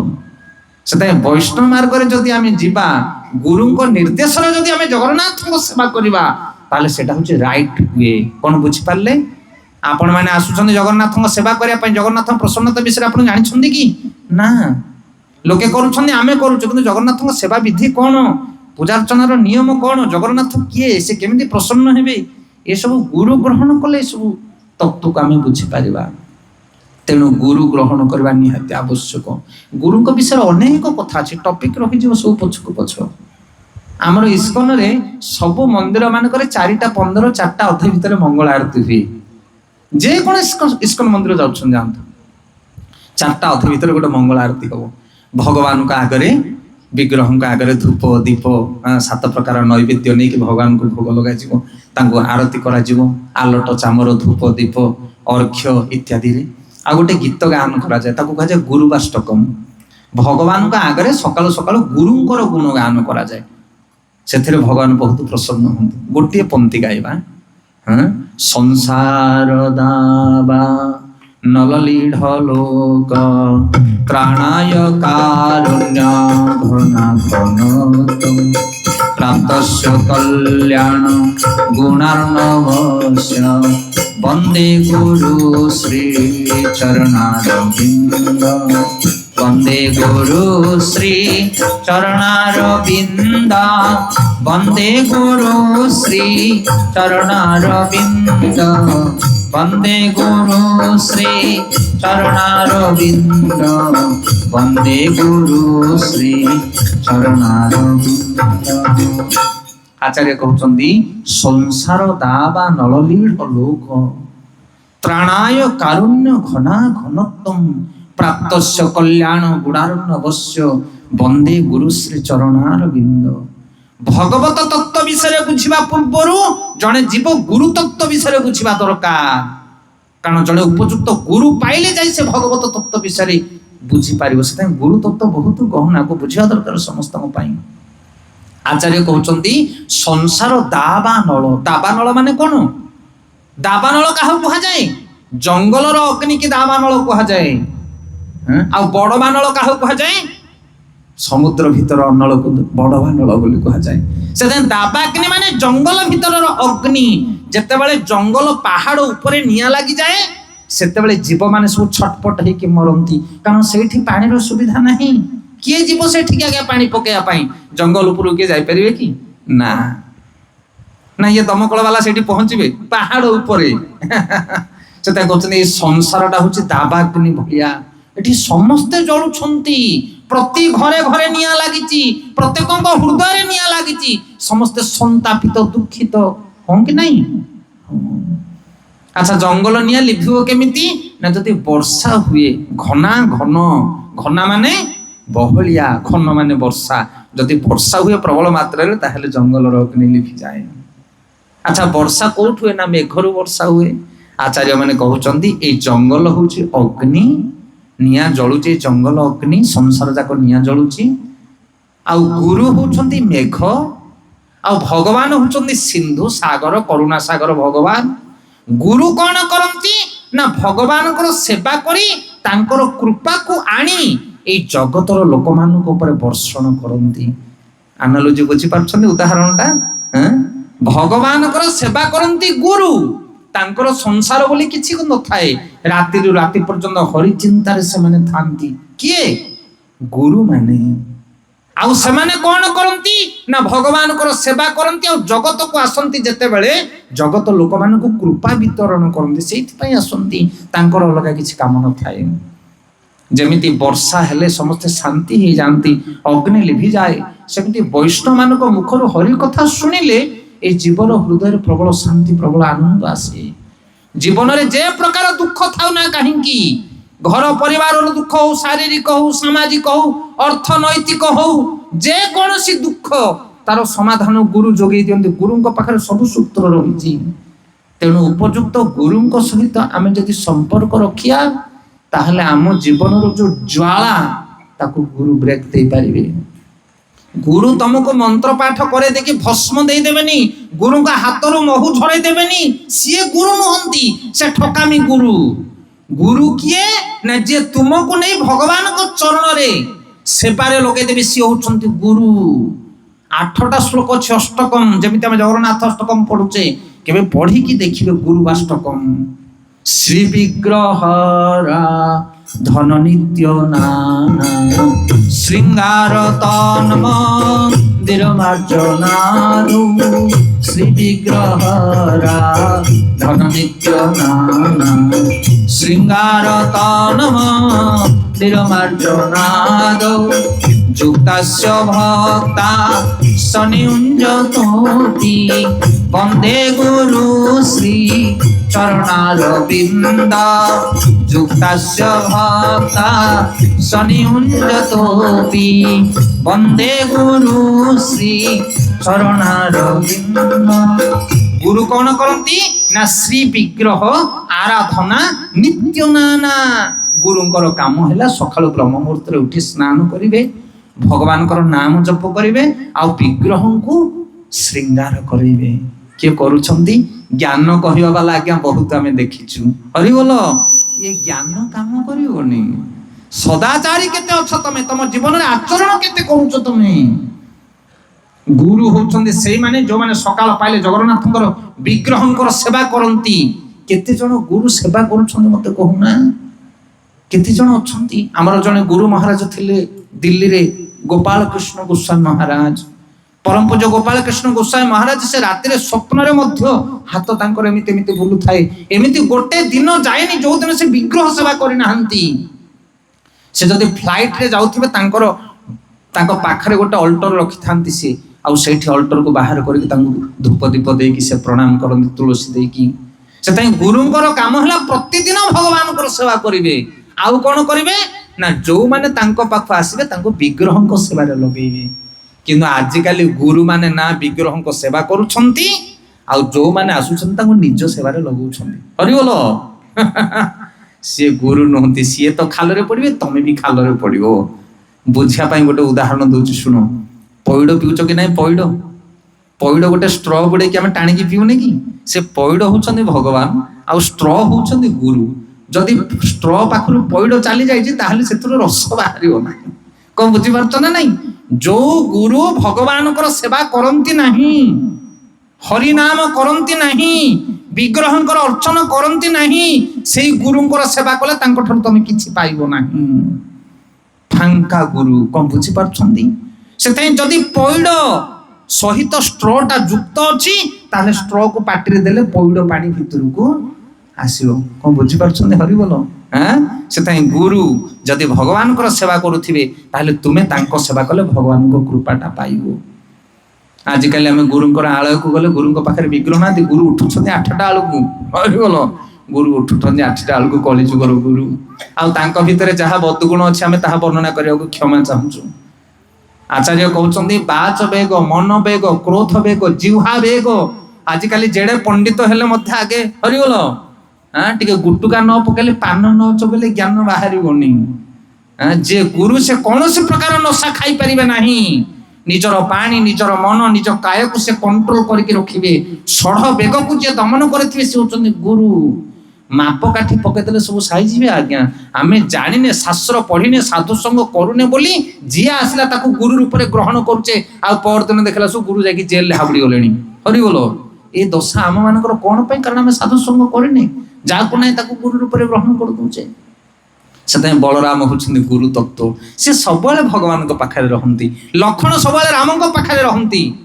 ବଳରାମ ସବୁବେଳେ କୃଷ୍ଣଙ୍କ ପାଖରେ ରହନ୍ତି। କୃଷ୍ଣଙ୍କର ଯାହା ଦରକାର ବଳରାମ ଯୋଗେଇ ଦିଅନ୍ତି। ଭଗବାନ କୃଷ୍ଣ ଯୋଉ ଆସନରେ ବସିଛନ୍ତି, ଯୋଉ ପାଦୁକା ପିନ୍ଧିଛନ୍ତି, ଯୋଉ ବସ୍ତ୍ରକୁ ଧାରଣ କରିଛନ୍ତି, ସବୁ କିଛି ହଉଛି ବଳରାମଙ୍କର ଅବତାର। ବଳରାମ ହଉଛନ୍ତି ସେବକ ଭଗବାନ।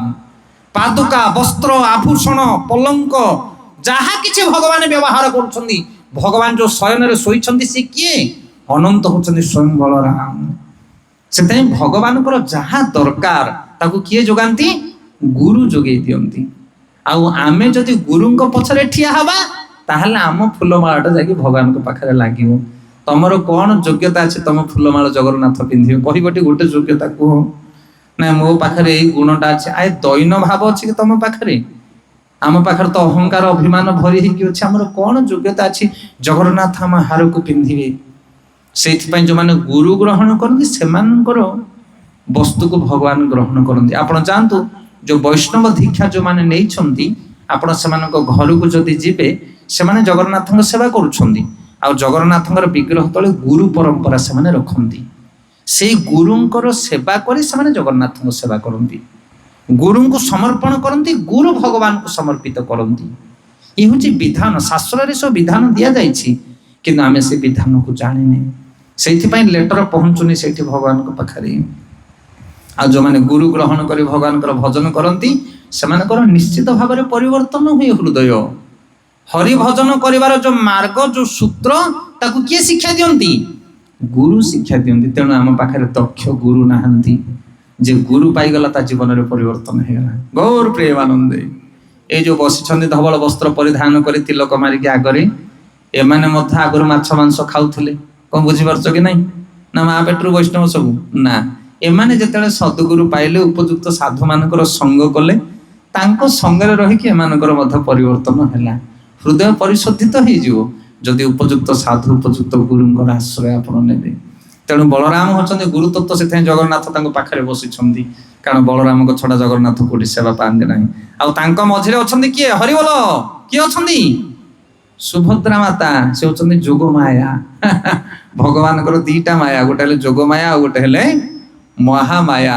ये माया सब भगवान चारिपटी रखुछंदी एटा होचे तांकर बाउंड्री लाइन से थाई अयोग्य लोक से भीतर पसि पारिबे नाही सब बाया हे जिवे माया रे सब बाया मिछ माया संसार केही नुहे कहार से दी प्रकार माया गोटे जगत रे आमे माने माया रे बाया हे के बोलुचे आ भगवान मध्य माया लगे दियंती तांकर भक्त मानकु से से माने मध्य भगवान को पछरे पागल हे के बोलुती भक्ति रे तार होइले बाया बांधी पारे नहीं संसार माया यही संसार माया बांधी पारिबो नहीं जदि भक्ति रे तमे पागल हो जो भक्तिर माया को धारण करिवो।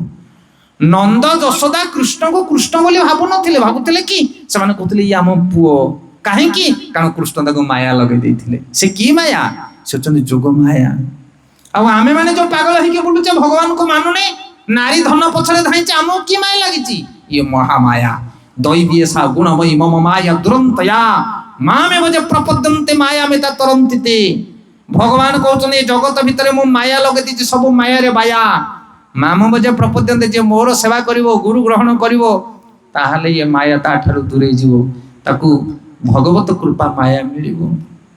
तेणु ये जगतर माया को केही हटै पारिबे नाही।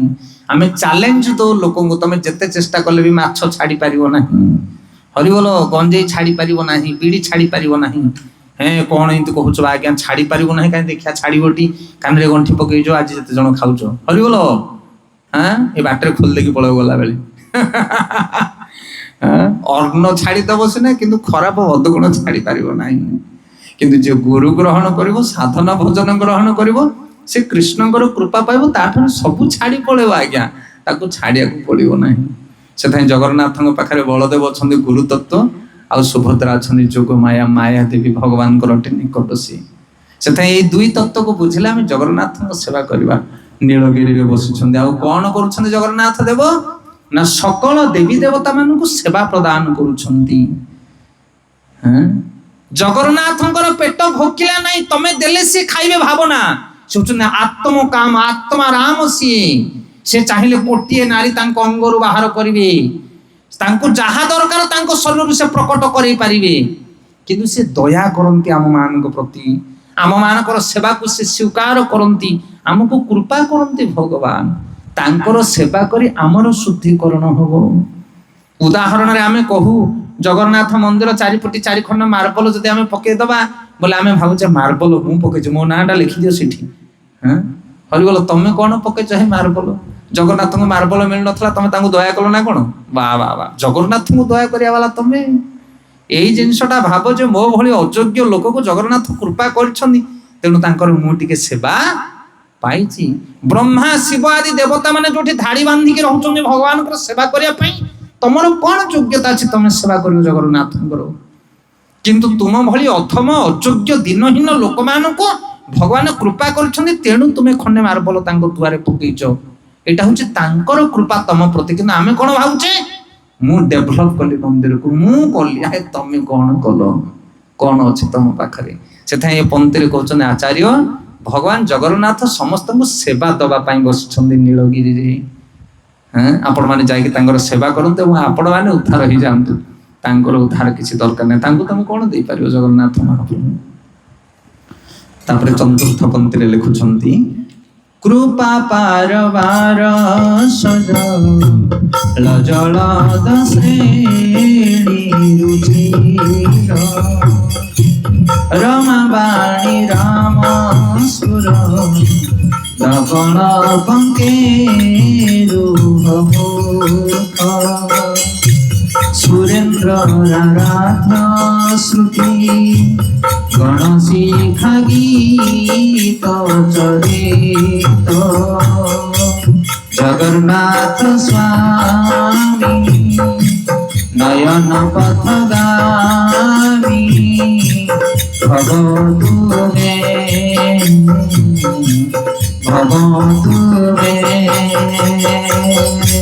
जगन्नाथ स्वामी नयन पथगामी भगवतु मे।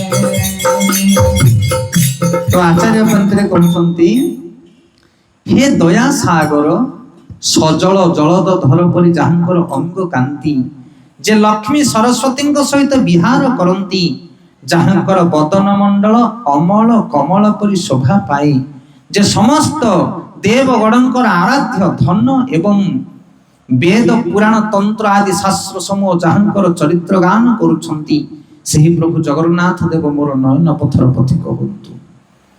एटी कहउछंती से होछन दयार सागर, भगवान होछंती दयार सागर। आमे माने भी बेले बेले काहाकू अल्प स्वल्प दया करू किंतु सागर भली आमे दया करि परिबा नाही। जाहाकू जेते परिमाणर दया दरकार भगवान सेति की करि परंती। तुमर जेते दुख जेते दरिद्रता जेते अभाव ताठार कोटि गुणा भगवान तुमको देबे किंतु ए जगत रे सेही भली किए काहाकू देई पारंत नाही। से होछन दयार सागर। सेथाय जदि मागिबार अछि थाळ पतेइबार अछि सेवा करिवार अछि ताने जगन्नाथଙ୍କ द्वार को आस। तांको भली दाता ए जगत रे केही नाहंती। गतकाली आमे आलोचना करूथिले ब्रह्मांकठू बर पाई शिवंकठू बर पाई असुर मानकर को दुर्दशा किंतु भगवान को ठारू जे बर पाइची तार किछि अभाव होइनी कारण से दयार सागर। तांको दया जे थरे पाइला ए जगत रे काहा दया को से आशा करिवो नाही। केते केते उदाहरण रहिछि सीमा नाही। रावण कुंभकर्ण और विभीषण तीन जन जाक जाई तपस्या कले। रावण तप कला कहार? रावण शिवंकर, कुंभकर्ण ब्रह्मांकर और विभीषण विष्णुकर। तीन देवतांकर तीन जन असुर तप आचरण कले। तापर तीन जन विग्रह आसिले तांकर तीन जन भगवान आसिले तांको आगकू। शिवंग पाखु जते बेले आसिले शिव आसिले तळे रावणଙ୍କ पाखु रावण कहला मते अमर बर दरकार। शिव कहले सेही बर मोर अधिकार नाही मु तुमको देई परिबे नाही। तापर शिव विभिन्न प्रकार बर मागिले 56 गंडा जुग भोग करिवे जगत रे केही मते मारी परिबे नाही नर बानर को छाडी। भगवान शिव तथास्तु करिकि गले। ब्रह्मा जते बेले आसुचंदी कुंभकर्ण को वर दवा पई सेतले देवता माने भयभीत होचंदी कहउचंदी ये तो एमिति रे कुंभकर्ण बालक बयस रे गजराजर कोन करथिला से दंत को उत्पाटन करथिला। आकु जदि वर दवा बोला आउ केही हमें पृथ्वी रे रहिबा नाही। तेणु सरस्वती की पेषण कले। सरस्वती विराजमान कले कंठरे कले 6 मास खाइबी 6 मास सोईबी। किए कहला? कुंभकर्ण। तापरे विभीषण, विभीषण को पाख भगवान विष्णु गले कले विभीषण तुमको कौन दरकार ना प्रभु किछि दरकार नाही मते। हरिबोल कले मते किछि दरकार नाही आपनकर दया और अनुकंपा दरकार। कारण से होचंदी दयार सागर। भगवान को जाई किछि मागनी मागिबो तमे ठकामी रे पडिबो। से ताई जो माने बुद्धिमान लोक से माने जगन्नाथ किछि मागंती नाही। बापा पचार पु को अरे यात्रा देखा जो केते टंका दरकार? गोटे पु कहूँ बापा मत 50 टंका दरकार नहीं जा आउ मागिबुन मते ना नाही। आउ गोटे पु कहूँ अरे तते केते दरकार? पु कहूँ ना बाबा मते किछ दरकार मु तम संगे खाली जी मते जहा दरकार तुम किणी दे दबो। हरि बोल। तापरे यात्रा बुलिला बेले पु कहूँ बाबा सेटा बढ़िया लागुची। तापरे बाबा पचार दुकान भाई केते टंका ना सेटा 150 टंका। अरे पु 150 मु जानि न मते सेटा दरकार। हरि बोल। से पुओ को जहाँ दरकार बापा किणिकी देवे। आउ जे 50 टंका मागी देथो से लिमिट रे एका थबो आउ 50 ऊपर को मूल्य हेले से किणी पारिबे नाही। बुझी पारछनी ସେଥିପାଇଁ ଦୟାରେ ରହିବା ପାଇଁ ଚେଷ୍ଟା କରୁଛନ୍ତି। ଦୟାର ସାଗର ଜଗନ୍ନାଥ, ତାଙ୍କୁ କ'ଣ ମାଗିବ ତମେ? ବିଭୀଷଣକୁ ଭଗବାନ ହସି ହସି କହୁଛନ୍ତି, ବିଭୀଷଣ, ଯେ ପର୍ଯ୍ୟନ୍ତ ମୋର ନାଁ ଥିବ ସେ ପର୍ଯ୍ୟନ୍ତ ତୁମେ ଥିବ। ଏବେ ବି ବିଭୀଷଣ ଅଛନ୍ତି। ସେଥିପାଇଁ ଜଗନ୍ନାଥଙ୍କର ରଥ ଦକ୍ଷିଣ ମୋଡ଼ା ହୁଏ ବୋଲି କୁହାଯାଏ। ସେଥିପାଇଁ ବିଭୀଷଣ ଅମର ବର ମାଗି ନଥିଲେ, କିନ୍ତୁ ଭଗବାନ ବିଷ୍ଣୁ ତାଙ୍କୁ ଯାଚିକି ଦେଇକି ଗଲେ ରାମଚନ୍ଦ୍ର ମହାପ୍ରଭୁ। ଆଉ ଏଇ ଦୁଇଟାକ ଅସୁର ମାଗିଲେ, କିନ୍ତୁ ତାଙ୍କୁ କିଛି ମିଳିଲା ନାହିଁ ଦେବତା ମାନଙ୍କ ଠାରୁ। ତେ ଭକ୍ତ ଅଳ୍ପ ମେଧସା ଯଜନ୍ତି, ଯେ ଅନ୍ନ ଦେବତା। ଗୀତାରେ ଭଗବାନ କହୁଛନ୍ତି ସେମାନେ ହଉଛନ୍ତି ଅଳ୍ପ ବୁଦ୍ଧିଆ, ଯୋଉମାନେ ଅନ୍ୟ ଦେବୀ ଦେବତା ମାନଙ୍କର ପୂଜା କରନ୍ତି। ଯେ ଅପି ଅନ୍ନ ଦେବତା ଭକ୍ତ୍ୟା ଯଦନ୍ତି ଶ୍ରଦ୍ଧାୟା ନିତ୍ୱା, ତେ ଅପି ମାମେଭ୍ୟ କନ୍ତୟଜନ୍ତି ଅବିଧି ପୂର୍ବକମ୍। ଗୀତାରେ ଭଗବାନ କହୁଛନ୍ତି, କିଏ ଯଦି ଅନ୍ୟ ଦେବୀ ଦେବତା ମାନଙ୍କର ପୂଜା କରୁଛି, ମଙ୍ଗଳା, କାଳୀ, ଦୁର୍ଗା, ଗଣେଶ ଆଦି ଅନ୍ୟ ଦେବୀ ଦେବତା ମାନଙ୍କର ପୂଜା କରୁଛି, ତାହେଲେ ତାକୁ ବର ମୁଁ ଏକା ଦଉଛି। କାରଣ ଏକାଉଣ୍ଟ ସମସ୍ତଙ୍କର ଖାଲି, ମୁଁ ଟ୍ରାନ୍ସଫର କଲେ ସେମାନେ ଦେବେ। କ'ଣ ବୁଝିପାରୁଛ ନା ନାହିଁ? କାରଣ ସର୍ବ କାରଣର କାରଣ ହଉଛି ମୁଁ, ସବୁ ବଳର ବଳବାନ ହଉଛି ମୁଁ। ଗତକାଲି ଆମେ ଆଲୋଚନା କରିଥିଲେ। ଯେ ଅପି ଅନ୍ନ ଦେବତା ଭକ୍ତ୍ୟା ଯଦନ୍ତି ଶ୍ରଦ୍ଧୟା ନିତ୍ୱା। ଯଦି ଜଣେ ଶ୍ରଦ୍ଧାର ସହିତ ଅନ୍ୟ ଦେବୀ ଦେବତା ମାନଙ୍କର ପୂଜା କରେ, ତେ ଅପି ମାମେଭ୍ୟ କନ୍ତୟ, ହେ କୁନ୍ତି ପୁତ୍ର, ସିଏ ମୋର ଏକା ପୂଜା କରେ। କେମିତି ନା ଅବିଧି ପୂର୍ବକମ୍। ସେଟା ବିଧି ନୁହଁ। ବିଧି କ'ଣ ନା ମୋର ଭଜନ କର, ସେଟା ହଉଛି ବିଧି। ସେଟା ହଉଛି ବିଧି। ବିଧି କ'ଣ ନା ବିଷ୍ଣୁ ଆରାଧନା, ପରମ ଭଗବାନ ବିଷ୍ଣୁଙ୍କର ଆରାଧନା କର। ତେଣୁ ଦୟାର ସାଗର ହଉଛନ୍ତି ଜଗନ୍ନାଥ। ଆଉ କାହା ପାଖରେ ଯାଇକି ମୁଣ୍ଡ କରୁଛ? এই ଜଗତରେ ଦୟା ଦେଖେଇବା ବାଲା ବହୁତ ଲୋକ ଅଛନ୍ତି, କିନ୍ତୁ ଦୟା ଦେଖେଇବେ, କିନ୍ତୁ ପଛରେ ବହୁତ ବଡ ଆମାଉଣ୍ଟ ତମଠୁ ହରଣ କରିନେବେ। ଯିଏ ତମକୁ ଦୟା ଦେଖାଉଛନ୍ତି ସେ ଖାଲିଟାରେ ଦୟା ଦେଖୁନାହାନ୍ତି ଆଜ୍ଞା। କିନ୍ତୁ ଜଗନ୍ନାଥ ମହାପ୍ରଭୁ ସେ ଦୟାର ସାଗର, ସେ ପ୍ରତିବଦଳରେ କିଛି ଆଶା କରନ୍ତି ନାହିଁ। ଦୟାର ସାଗର ସିଏ। ଆଉ ତାଙ୍କର ରୂପ କେମିତି ନା ସଜଳ ଜଳଧର ପରି ତାଙ୍କର ରୂପ। ଶ୍ୟାମ ସୁନ୍ଦର ରୂପ, ମେଘବର୍ଣ୍ଣ ରୂପ, ଶାନ୍ତାକାର ଭୁଜଙ୍ଗ ଶୟନମ ପଦ୍ମନାଭ, ମେଘବର୍ଣ୍ଣ ମେଘବର୍ଣ୍ଣ ଭଳିଆ ତାଙ୍କର ରୂପ। ଭଗବାନଙ୍କର ସୁନ୍ଦର ରୂପ। ତାପରେ କହୁଛନ୍ତି ଯାହାଙ୍କର ବଦନ କମଳ ଦଳ ପଳି ଶୋଭା ପାଏ। ଅମଳ କମଳ, ଅମଳ ମାନେ ଯୋଉଥିରେ ମଳ ନାହିଁ, କମଳ ମାନେ ପଦ୍ମ ପୁଷ୍ପ। এই ଜଗତରେ ସବୁଠାରୁ ସୁନ୍ଦର ହଉଛି ପଦ୍ମ ପୁଷ୍ପ। ସେଥିପାଇଁ ଭଗବାନଙ୍କର ସମସ୍ତ ଅଙ୍ଗକୁ ପଦ୍ମ ପୁଷ୍ପ ସହିତ ତୁଳନା କରାଯାଇଛି। ନମଃ ପଙ୍କଜ ନାଭାୟ, ନମଃ ପଙ୍କଜ ମାଳିନେ, ନମଃ ପଙ୍କଜ ନେତ୍ରାୟ, ନମସ୍ତେ ପଙ୍କଜାଙ୍ଘ୍ରୈ। କୁନ୍ତି ମହାରାଣୀ କହୁଛନ୍ତି, ହେ ପ୍ରଭୁ, ଆପଣଙ୍କର ନାଭିଟା ହଉଛି ପଦ୍ମ ଭଳିଆ। ସେଥିପାଇଁ ତ ନାଭିରୁ ଗୋଟେ ପଦ୍ମ ବାହାରିଗଲା। ନମସ୍ତେ ପଙ୍କଜ ନାଭାୟ, ନମସ୍ତେ ପଙ୍କଜ ମାଳିନେ, ବେକରେ ଆପଣଙ୍କର ପଦ୍ମମାଳ ବଡ ସୁଶୋଭିତ। ନମସ୍ତେ ପଙ୍କଜ ନେତ୍ରାୟ, ଆପଣଙ୍କର ନେତ୍ରଟା କମଳ ଲୋଚନ ପରି ନା ନାଇଁ? ରାମଚନ୍ଦ୍ର ମହାପ୍ରଭୁ ଉତ୍ପାଟନ କରୁଥିଲେ ନେତ୍ରକୁ, କାରଣ ଇଏ ମଧ୍ୟ ଗୋଟେ ନୀଳକମଳ ଭଳି ଦେଖାଯାଉଛି, ଦୁର୍ଗାଙ୍କୁ ସମର୍ପଣ କରିବି। ସେଥିପାଇଁ ଭଗବାନଙ୍କର ମୁଖ ହଉଛି ପଦ୍ମ ଭଳି, ପାଦ ହଉଛି ପଦ୍ମ ଭଳି, ନାଭି ହଉଛି ପଦ୍ମ ଭଳି, ତାଙ୍କର ସର୍ବାଙ୍ଗ ଶରୀର ପଦ୍ମ ଭଳି ସୁଶୋଭିତ, ସୁଗନ୍ଧିତ, ଆନନ୍ଦଦାୟକ ଭଗବାନଙ୍କର ସୁନ୍ଦର ରୂପ। ଆଉ କହୁଛନ୍ତି ସମସ୍ତ ବେଦ ପୁରାଣ ଶାସ୍ତ୍ର ଯାହାଙ୍କର ଗୁଣଗାନ କରେ ସେ ହଉଛନ୍ତି ଜଗନ୍ନାଥ ଦେବ। ସେଥିପାଇଁ ଆପଣ କୋଉ ପୁରାଣ ପଢୁଛନ୍ତି, କୋଉ ଶାସ୍ତ୍ର ପଢୁଛନ୍ତି, କୋଉ ଗୀତା, ଭାଗବତ, ପୁରାଣ, ଶାସ୍ତ୍ର, ବେଦ, ଉପନିଷଦ ସବୁଥିରେ ଭଗବାନଙ୍କର ଗୁଣଗାନ କରାଯାଇଅଛି। ତେଣୁ ଯୋଉମାନେ ପ୍ରକୃତରେ ଜ୍ଞାନୀ, ବୁଦ୍ଧିମାନ, ଶାସ୍ତ୍ରଜ୍ଞ, ସେମାନେ ଜଗନ୍ନାଥଙ୍କୁ ସେବା କରନ୍ତି ଗୌର ପ୍ରେମାନନ୍ଦେ। କିନ୍ତୁ ଯୋଉମାନେ ଶାସ୍ତ୍ରର ଜ୍ଞାନକୁ ବୁଝନ୍ତି ନାହିଁ, ଅଜ୍ଞାନୀ, ସେମାନେ ଭଗବାନଙ୍କର ସେବା କରିପାରନ୍ତି ନାହିଁ। ଆ ବିଷୟରେ ଗୋଟେ ବଢିଆ ଉଦାହରଣ ଦବା ଆପଣମାନଙ୍କୁ। ଚୈତନ୍ୟ ମହାପ୍ରଭୁ ଥରେ କାଶୀ ଯାଇଥିଲେ ତାଙ୍କର ଭକ୍ତ ମାନଙ୍କ ସହିତ। କାଶୀ ଯିବା ସମୟରେ ଦେଖିଲେ ଅନେକ ପଣ୍ଡିତ ମାନେ ସବୁ ଗୀତା ଭାଗବତ ପଢୁଛନ୍ତି ବସିକି ତାଙ୍କର ପିଣ୍ଡି ମାନଙ୍କରେ। କାଶୀ ପଣ୍ଡିତ ବୋଲି କହନ୍ତିନି। ଆଉ ଅନେକ ଲୋକମାନେ ବସିକି ସବୁ ଶୁଣୁଛନ୍ତି, ଯେମିତି ଆପଣମାନେ ଆମ ପାଖରେ ବସୁଛନ୍ତି। କୋଉଠି 10 ଜଣ, କୋଉଠି 40 ଜଣ, କୋଉଠି 20 ଜଣ ସବୁ ବସୁଛନ୍ତି। କିନ୍ତୁ ଆଉ ଜଣେ ବୈଷ୍ଣବ ବସୁଛନ୍ତି, ତିଲକ ଧାରଣ କରୁଛନ୍ତି, କଣ୍ଠିମାଳ ପିନ୍ଧିଛନ୍ତି, ତାଙ୍କ ପାଖରେ କେହି ଲୋକ ନାହାନ୍ତି। ହରିବୋଲ। ସେ ଗୋଟେ ଗୀତା ଧରିଛନ୍ତି, ଗୀତାଟାକୁ ଓଲଟେଇକି ଧରିଛନ୍ତି, ପଛରୁ ଜଣା ପଡୁଛି ଗୀତାଟା ଓଲଟିକି ରହିଛି। ଇଏ କିନ୍ତୁ ଖାଲି ପଢିଲା ଭଳିଆ ହଉଛନ୍ତି, ହେଲେ ଆଖିରୁ ଲୁହ ତାଙ୍କର ନିଗୁଡୁଛି ଟୋପା ଟୋପା ହେଇକି।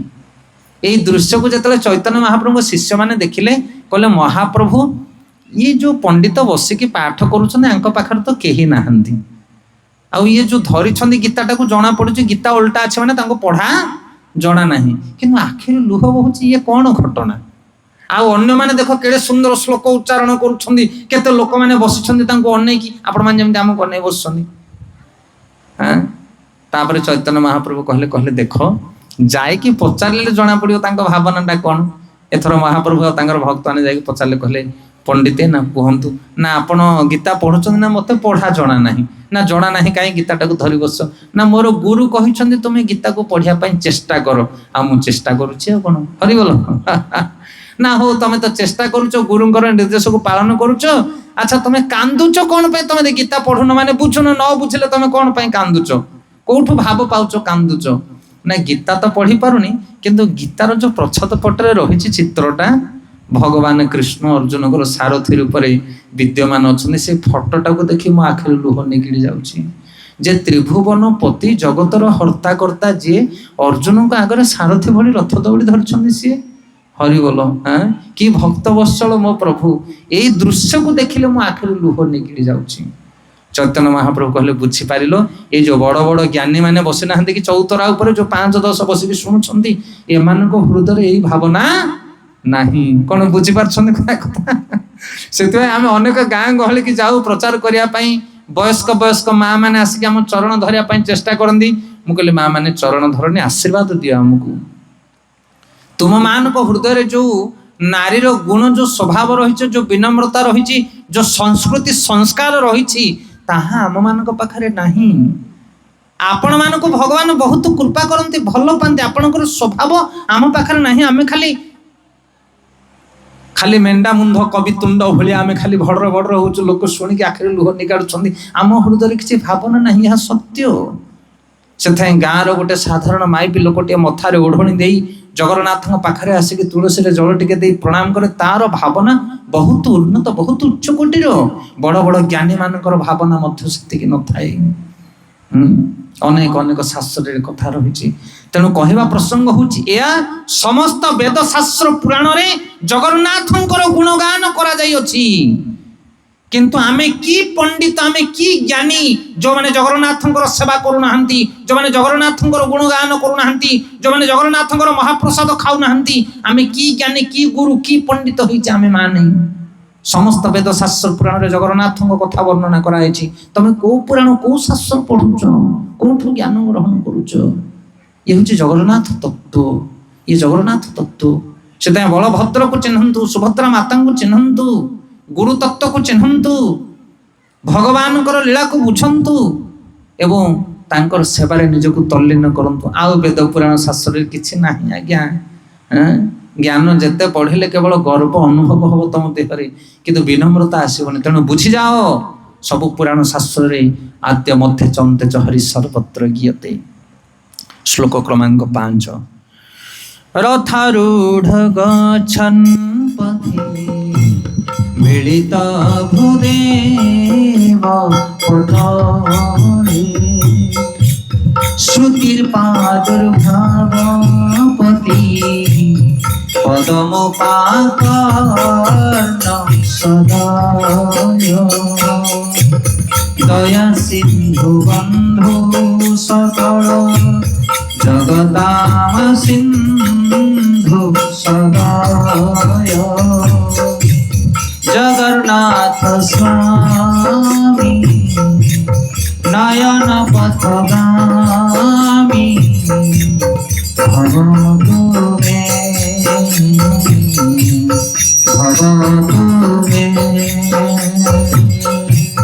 জগন্নাথ স্বামী নয়ন পথগামী ভবতু মে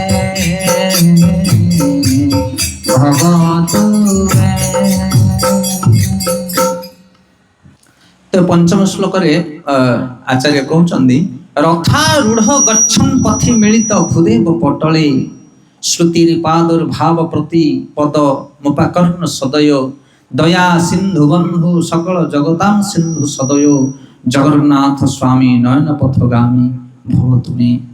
भगवान रथरे अथिरूढ़ ही बाहरती सुंदर रूप को धारण करी शास्त्र वर्णना कराई दोले दोले च दोल गोविंद चापे च मधुसूदन रथे च वामन दृष्टा पुनर्जन्म ना विद्यते। যদি ଜଗନ୍ନାଥଙ୍କୁ ଜଣେ ରଥ ଉପରେ କିଏ ଦର୍ଶନ କରେ ତାହେଲେ ତାକୁ ପୁନର୍ଜନ୍ମ ହୁଏ ନା, ଜଗନ୍ନାଥଙ୍କର କୃପା ତାକୁ ମିଳିଯାଏ। ରଥ ଉପରେ ଯେତେବେଳେ ଜଗନ୍ନାଥ ଥିରୁଢ ହୁଅନ୍ତି, ଆଉ ଦୋଳ ମଣ୍ଡପରେ ଯେତେବେଳେ ଦୋଳ ଠାକୁର ବସନ୍ତି ସେତେବେଳେ ତାଙ୍କର କୃପା ଅପରିସୀମ ମିଳେ। ସେ ବହୁତ ଗହନ କଥା।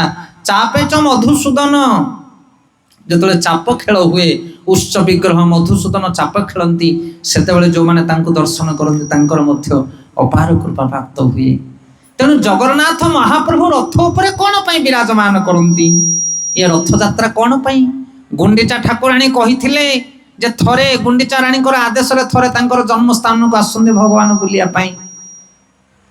ଆଚ୍ଛା, ଏ ଜନ୍ମସ୍ଥାନ କୋଉଟା? ସୁନ୍ଦରାଚଳ, ଗୁଣ୍ଡିଚା ମନ୍ଦିର ଇଏ ହଉଛି ବୃନ୍ଦାବନ, ଇଏ ହଉଛି ବୃନ୍ଦାବନ। ଆଉ ଶ୍ରୀମନ୍ଦିର ହଉଛି ଦ୍ୱାରକା। ଦ୍ୱାରକାଧୀଶ ଭାବରେ ଜଗନ୍ନାଥ ସେଠି ବିଦ୍ୟମାନ ଅଛନ୍ତି, ସେବା ଚାଲିଛି, ତାଙ୍କୁ ରାଜକୀୟ ବେଶରେ ବସିଛନ୍ତି। ଆଉ ଏଇଟା ହଉଛି ବୃନ୍ଦାବନ। କୋଉଟା ନା ଏଇ ଯୋଉ ମାଉସୀ ମା, ଏଇ ଯୋଉ ଗୁଣ୍ଡିଚା ରାଣୀଙ୍କ ଘର। ଆପଣ ମାନେ ଲୀଳା କେବେ ଶୁଣିବେ ଜଗନ୍ନାଥଙ୍କର ଲୀଳା?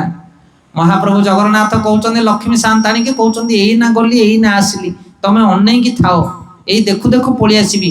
ଜଗନ୍ନାଥ ଗଲେ ଯେ ଗଲେ ଆଉ ଫେରିଲେ ନାହିଁ ନା ନାଇଁ। 5 ଦିନ ପରେ ହେରା ପଞ୍ଚମୀ ହୁଏ, ସେ ଲୀଳା ଆପଣ ମାନେ ସମସ୍ତେ ଶୁଣିଥିବେ।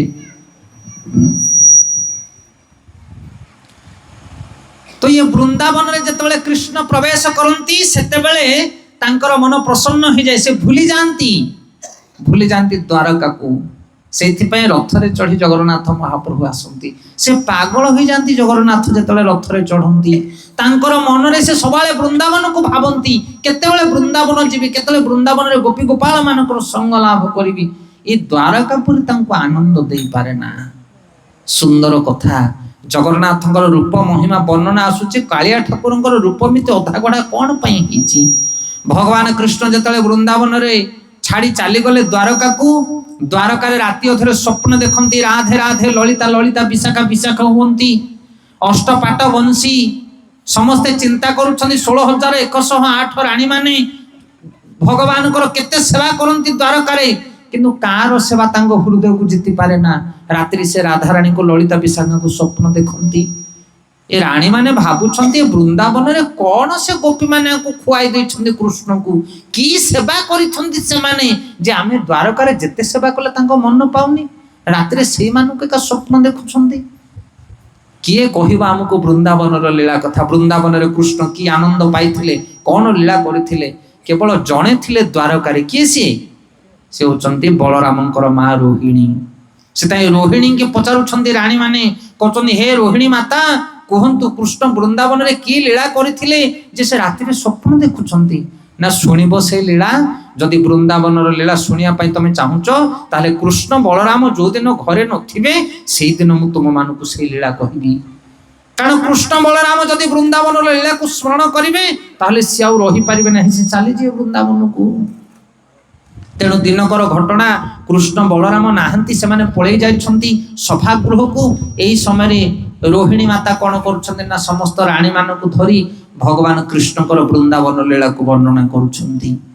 ଆଉ ଆଚମ୍ୟାନ ଅଛନ୍ତି ସୁଭଦ୍ରା। ସୁଭଦ୍ରାଙ୍କୁ ଜଗେଇ ଦେଇଛନ୍ତି ଗେଟ୍ କିପର କରିକି, କହିଲେ ତୁ ଥା, କୃଷ୍ଣ ବଳରାମ ଆସିଲା ମାତ୍ରକେ ଆମକୁ ଆବାଜ କରିଦେବୁ, ଆମେ ଲୀଳା ବନ୍ଦ କରିଦେବୁ। ହରି ବୋଲ। ଏଣେ ସୁଭଦ୍ରା ବାହାରେ ବସିଛନ୍ତି ଗେଟ୍ କିପର ହେଇକି, ଆଉ ଏଣେ ରୋହିଣୀ ମାତା କହୁଛନ୍ତି କୃଷ୍ଣ ବଳରାମଙ୍କର ବୃନ୍ଦାବନ ଲୀଳା। ଆଉ ସୁନ୍ଦର ଭବ୍ୟ ଲୀଳା। ଭଗବାନ କୃଷ୍ଣଙ୍କର ବୃନ୍ଦାବନ ଲୀଳା ହଉଛି ସବୁଠାରୁ ରମ୍ୟ ଲୀଳା। ସେଇ ଲୀଳାକୁ ଯୋଉମାନେ ଶ୍ରବଣ କରନ୍ତି ସେମାନେ ପ୍ରେମରେ ଗଦଗଦ ହେଇଯାଆନ୍ତି। ଉଦ୍ଧବ ଯାଇଥିଲେ ନା ବୃନ୍ଦାବନକୁ, ମହାଜ୍ଞାନୀ ଉଦ୍ଧବ, ଭଗବାନଙ୍କର ସଖା ଉଦ୍ଧବ, ପାଖ ଲୋକ ଉଦ୍ଧବ। ଯେତେବେଳେ ଯାଇକି ବୃନ୍ଦାବନରେ ପହଞ୍ଚିଗଲେ ଗୋପୀ ମାନଙ୍କ ବିଷୟରେ ଶୁଣିଲେ, ମୁଣ୍ଡକୁ ପିଟି ଦେଲେ, କହିଲେ ଆହା ମୋର ଜ୍ଞାନକୁ ଧିକ୍କାର, ସତଥିକି ମୋର ଜ୍ଞାନକୁ। କହୁଛନ୍ତି ଉଦ୍ଧବ କହୁଛନ୍ତି ହେ କୃଷ୍ଣ, ଯଦି ମୋ ପ୍ରତି ଦୟା ଥିବ ତାହେଲେ ମତେ ଗୋଟେ ଘାସ ଜନ୍ମ ଦେବେ। କୋଉଠି ନା ଏ ବୃନ୍ଦାବନରେ ଗୋଟେ ଘାସ କରିକି ମତେ ଜନ୍ମ ଦିଅ, ଏ ଗୋପୀ ମାନଙ୍କ ଚରଣ ଧୂଳି ମୋ ମୁଣ୍ଡରେ ପଡିଗଲେ ମୁଁ ଉଦ୍ଧାର ହେଇଯିବି। ଜ୍ଞାନୀ, ହରିବୋଲ, ମହାଜ୍ଞାନୀ ଉଦ୍ଧବ ସେ କହୁଛନ୍ତି ଗୋପୀ ମାନଙ୍କ ଚରଣ ଧୂଳି ମତେ ଦରକାର। ସେଥିପାଇଁ ଗୋପୀ ମାନେ ଯୋଉଭଳି ଭଲ ପାଉଥିଲେ ଭଗବାନଙ୍କୁ, ସେଇ ପ୍ରେମର ସେ ପ୍ରେମର ଅନ୍ତ ନାହିଁ। କାଲି ଆମେ ପ୍ରେମ ପୁରୁଷୋତ୍ତମ ଭଗବାନଙ୍କ ବିଷୟରେ କହୁଥିଲେ ଯେ ଜଗତକୁ ପ୍ରେମ ଦବା ବାଲା, ତାକୁ ପ୍ରେମରେ ଜିତିଗଲେ ଗୋପୀ ମାନେ। ଏତେ ଭଲ ପାଉଥିଲେ ଭଗବାନ କୃଷ୍ଣଙ୍କୁ ସେମାନେ। से वृंदावन लीला को शुणुंट समस्त राणी माने 16,108 राणी शुणुंट वृंदावन लीला को कि विचित्र लीला भगवान एमती लीला करथिले। यही समय कृष्ण बलराम फेरुंट आउ देखिले द्वारकापुरी पूरा सुनसान, गोटे हेले राणी किए नहांती, कहले कुआड़े गले सब दुई भाई खोजी खोजी गला आसिक सब कौन कर मीटिंग हॉल में बसुन। आउ रोहिणी माता कहउछंदी कृष्ण लीला वृंदावन लीला जगन्नाथ बलदेव को टिके टिके आवाज आसु थाए। कृष्ण बलराम शुणिले, कहले चल आमे भी शुणिबा। सुभद्रा बसंती बाहरे, सुभद्रा बसी ना तांकर आखि कान पाटी आ किछि काम करनी, से एमिति बसंती पूरा आबाक हो जाइछंदी। हरि बोल। एबे आपण माने जेमिति बसंती घर कथा छाड़ देखिबा, ए जगन्नाथंकर कथा आगे शुणिबा, जहां हम देखा जिवो। एबे रज चलीछि, रज चलथिबो चास खेल रे जदि बसथेबे सब मौसा माने गाँ रे बुढ़ा बुढ़ा लोक चास खेल रे बसथेबे, तांको जाई कहो ए झियो गलु डाकियो बापा को, झिया आसो बाबा ना कौन है ना मम्मी डाकुछि कि गोटे आले आई थाउ, तमे जाई ठंडा ठंडा ताको दोनो काई गोटे बाबा बाबा हुचो गोटे पाली पकेला आसु। तापर किछि समय पर आउ थरे माँ झियो पठ ए झियो जामा डाकियो बाबा ना कौन है ना मम्मी डाकुछ, तो मम्मी मरुनी काई मम्मी मम्मी गोटे पाला लगे छे चासटा दी पाली खेला आसु मम्मी मम्मी गोटे कौन बुझी पारछ ना नहीं कह कथा ना होनी सेमिति। चास खेल रे बसी पड़े राति अंधार है जना पड़ोनी से टर्च लगे बर खेलुवे आउ दिन राति जना पड़ोनी। हाँ ये चास जदि एत निशा आ कृष्ण रस निशा ना आ पागल हो पड़ा तुम कृष्ण रस जी पान कर ये सुभद्रा कृष्ण रस को शुणी शुणी से पूरा थेंटा गाल पलटि जाइए दुशुनी कि शुभुनी कि किए आसला किए गला किसी मालूम ना। से जगन्नाथ ये जो कृष्ण बलराम आसीगले सुभद्रा दी पटरे बसी पकेले। एणे कृष्ण लीला वृंदावन लीला सियाड़े रोहिणी माता कहउछंती आउ ये तीन मूर्ति जाक शुणुछंती आश्चर्यचकित भाव में हृदय अपुलक आनंद वृंदावन भावना प्रेम गदगद हो जाइछंती। जगन्नाथ स्वयं कृष्ण और बलराम आउ से रूप लावण्य तांकर चकाचका आखि हो जाइछि, हाथ सब संकुचित प्रसारित हो जाइछि, कान सब ठिया ठिया हो जाइछि। से शुणुछंती वृंदावन लीला को हृदय सर्वदा वृंदावन भावना को भावना कर बसुछंती जगन्नाथ देव। आउ यही समय नारद मुनि से रास्ता देखी जाउछंती, कहउछंती आए देखो देखो जगत को जी आश्चर्य करिया वाला सी कौन आज आश्चर्य होगी बसुछंती, ये रूप लावण्य केबे आमे देखि नथिलु। नारद मुनि ओल्हे पकेले वीणा को धरिकी, वीणा को वादन कले दंडवत होगी पड़ी गले, कहले प्रभु हे जगन्नाथ जगन्नाथ महाप्रभु आपणकर रूप कहीं जगत रे कहीं देखि नाहंती। आपण सिना जगत को आश्चर्य कर दियंती किंतु आज आश्चर्य रूप रे आपण बसिछंती। आपण को सिना जगत झुरे किंतु आपण काहा को झुरुछंती। हरि बोलो। नारद मुनि कहउछंती जगत झुरुची आपण को किंतु आपण काहा को झुरुछंती, काहार कथा सुनी आपण आश्चर्यचकित स्तंभीभूत। ए रूप जगतर सब भक्त मान को दर्शन दियंतु कि विचित्र रूप। तापरे नारद मुनि को भगवान कृष्ण कहउछंती एई रूप को कली जुग रे जगतर लोक माने देखिबे। ये होचंती पतित पावन रूप मोर ए वृंदावन भावना रूप को जो माने दर्शन करिवे से माने दर्शन कला मात्र के तांकर पाप ताप सब नष्ट होई जिवो। से होचंती कालिया ठाकुर रूप कला विग्रह जगन्नाथ रूप में विद्यमान होबी। आंको कहा जाए राधा विरह विधुरा रूप। जगन्नाथ रूप किए राधा विरह विधुरा। राधा रानी के हृदय चिंता करुछंदी भगवान कृष्ण वृंदावन लीला को स्मरण करी करी तांकर नेत्र प्रसारित हो जाइछि, हस्त संकुचित हो जाइछि। तेणु जगन्नाथ महाप्रभु रथ उपरे जाउछंदी विराजमान करिकी। आउ से रथ यात्रार महिमा मध्य अपरंपार।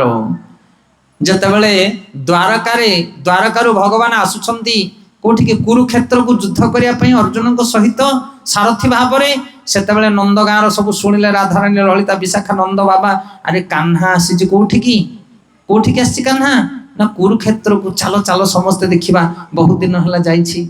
एमाने राधारानी ललिता विशाखा समस्ते जाइकी पहुंची गले, शगड़ गाड़ी रे बसिकी पहुंची गले। कृष्ण को देखिले सिना कृष्ण को पाखो को कहीं जाई पालेनी। काहेकि कहले कारण कृष्ण आउ से कृष्ण है कि नाहंती वृंदावन कृष्ण बांक चुलिया निपमुलिया जामुंडालिया आउ नहंती सीए कौन से ना से राजकीय वेशभूषा धारण कर कृष्ण सांजु बांधी बाहुरे बाहुटी कंकण विशाल मुकुट को धारण कर चतुर्पार्श्व घंट घंटा विशाल विशाल सैन्य सामंत माने रथ पदाती सैन्य सामंत मान को देखिए गोपर तरुणी मैंने सब डरिकी पछ घुंचा देले कहले आमे कृष्ण पाखु जाई परिवा नाही। कौन बुझी पारछन कह कथा तांको मनटा दुख हो गला।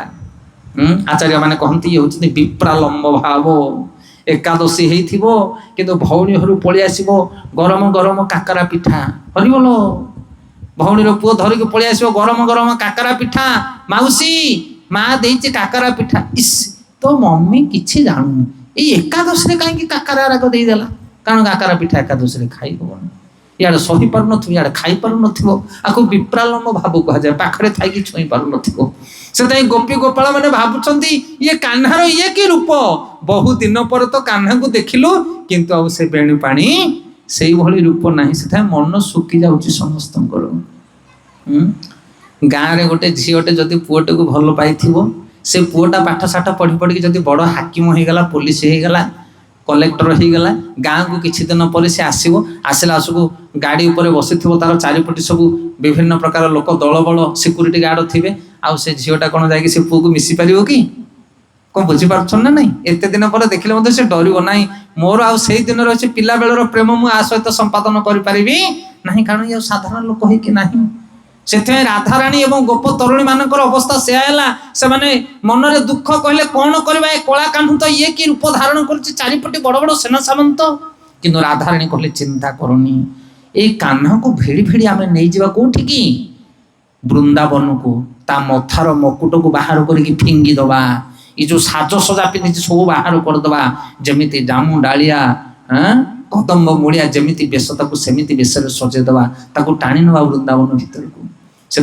राधाराणी गोटे रथ को तैयारी करे से नंदी घोष हरिबोल तारी ऊपर बसैदेले जगन्नाथ देव को एवं सखी माने समस्त एकत्रित हो टाणी टाणी धरिकी जाउछन कोठी टाणी नौछंदी ये जो गुंडीचा मंदिर से वृंदावन आउ से जिते कृष्ण पहुंची जाउछंती तांकर रूप देखिबे जाय कि केबे आउ ये राजकीय वेश नाही बाहर कर दोछंती सब सेठी भिड़की सेठी सेवा गोटे अलग प्रकार चले ये जो बड़ दांडर बड़ बड़ देउलर जो सेवा जो राजकीय सेवा सेठी गुंडीचा मंदिर रे सही सेवा हुएनी सेठी अलग प्रकार भाव चले आपण केबे जिबे सेठी सेवक मान को पचारिबे सेठी खान पान सब अलग प्रकार वृंदावन लीला सेठी चले से जगन्नाथ भूली जाती द्वारका को आउ तापर लक्ष्मी सांताणी हेरा पंचमी रे जाकी कांड नाटक करते जगन्नाथ इच्छा न था कि ठेली पेली होगी आसती बाहुड़ा को से वैष्णव मैंने बाहुड़ा को जानते ना कारण जगन्नाथ इच्छा न था द्वारका को फेरिया ये हूँ जगन्नाथ रथ यात्रार लीला से जो मैंने रथ यात्रा जगन्नाथ को दर्शन करती रथ यात्रा जगन्नाथ रथ को टाणती से राधाराणी अपार कृपा से हुए आउ जगन्नाथ प्रेम रे पागल ही था से समय जहाँ देखिए ताकू से कृपा अजाड़ी देवे से कह जगत को कृपा करने आप रथ पर अधिरूढ़ होती हे जगतर नाथ जगन्नाथ महाप्रभु यही भाव रथ यात्रा लीला को भगवान संपादन करती एवं रास्ता अनेक अनेक जो साधु सन्थ महात्मा ब्राह्मण माने जगन्नाथ स्तुति गान करती से श्रुति को श्रवण करी जगन्नाथ देव पदे पदे आग को जानते दया सिंधु बंधु सकल जगताम सिंधु से दयार सागर दया सिंधु सकल जगतर बंधु सी पापी तपी समस्त को उद्धार करने जगन्नाथ निज घर छाड़ी बाहर को आसी जाती आ जो माने भी जगन्नाथ को दर्शन करते समस्त उद्धार हो जाए परम ब्रह्म पीड़ा लय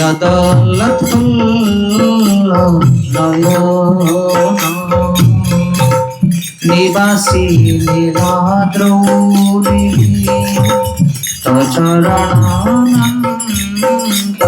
शिरसी रसानंद राधा सर सब पुरालिंगन सुख जगन्नाथ स्वामी नयन पथगामी भवतु मे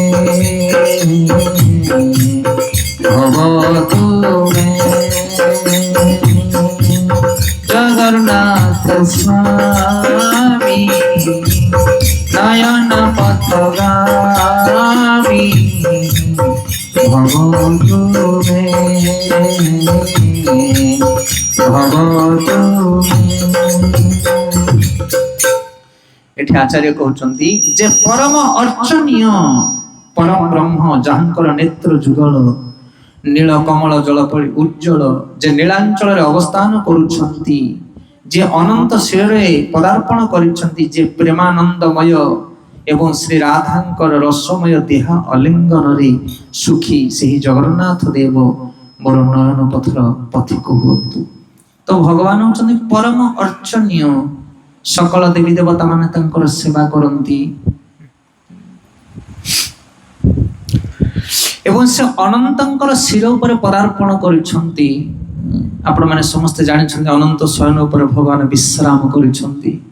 ତାଙ୍କର ରୂପ, ତାଙ୍କର ଗାରିମା, ତାଙ୍କର ଐଶ୍ୱର୍ଯ୍ୟ ବିଷୟରେ ବର୍ଣ୍ଣନା କରାଯାଉଛି। ଆମର ଇସ୍କନରେ ଯୋଉ ଭାଗବତ କଥା ହୁଏ ମନ୍ଦିର ମାନଙ୍କରେ, ଗୋଟିଏ ଗୋଟିଏ ଶ୍ଲୋକ ଗୋଟେ ଘଣ୍ଟାର ଲେକ୍ଚର ହୁଏ। କଣ ବୁଝିପାରିଲେ? ଭାଗବତମ ହଉ କିମ୍ବା ଏଇ ଯୋଉ ଆମେ ଗାଉଛେ ଜଗନ୍ନାଥ ଅଷ୍ଟକମ୍, ଏଇଥିରୁ ଗୋଟିଏ ଶ୍ଲୋକ ଯଦି ଆମେ ନେବା ତାହେଲେ ଗୋଟିଏ ଘଣ୍ଟାର କ୍ଲାସ ହବ।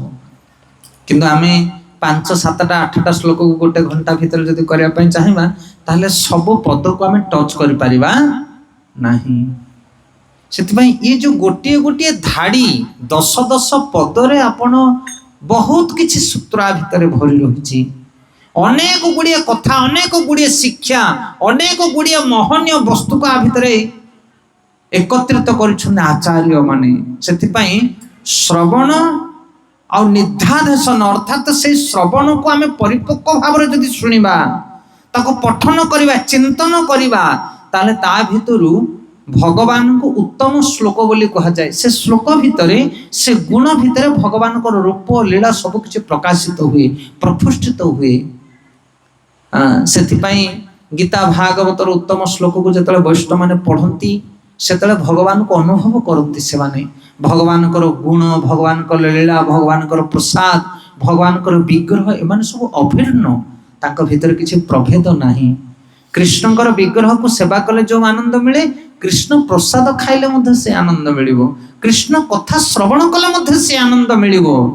କିନ୍ତୁ ଶ୍ରୋତା ସେମିତି ପରିପକ୍ୱ ହେବା ଦରକାର, କଥାକାର ବା ଯୋଉମାନେ ପଠନକାରୀ ସେମାନେ ମଧ୍ୟ ସେମିତି ପରିପକ୍ୱ ହେବା ଦରକାର, ସେ ରସରେ ସିକ୍ତ ହେବା ଦରକାର, ଭିଜିବା ଦରକାର, ତାହେଲେ ଯାଇକି ତା ଭିତରେ ଆମେ କୃଷ୍ଣ ରସକୁ ଆସ୍ୱାଦନ କରିପାରିବା।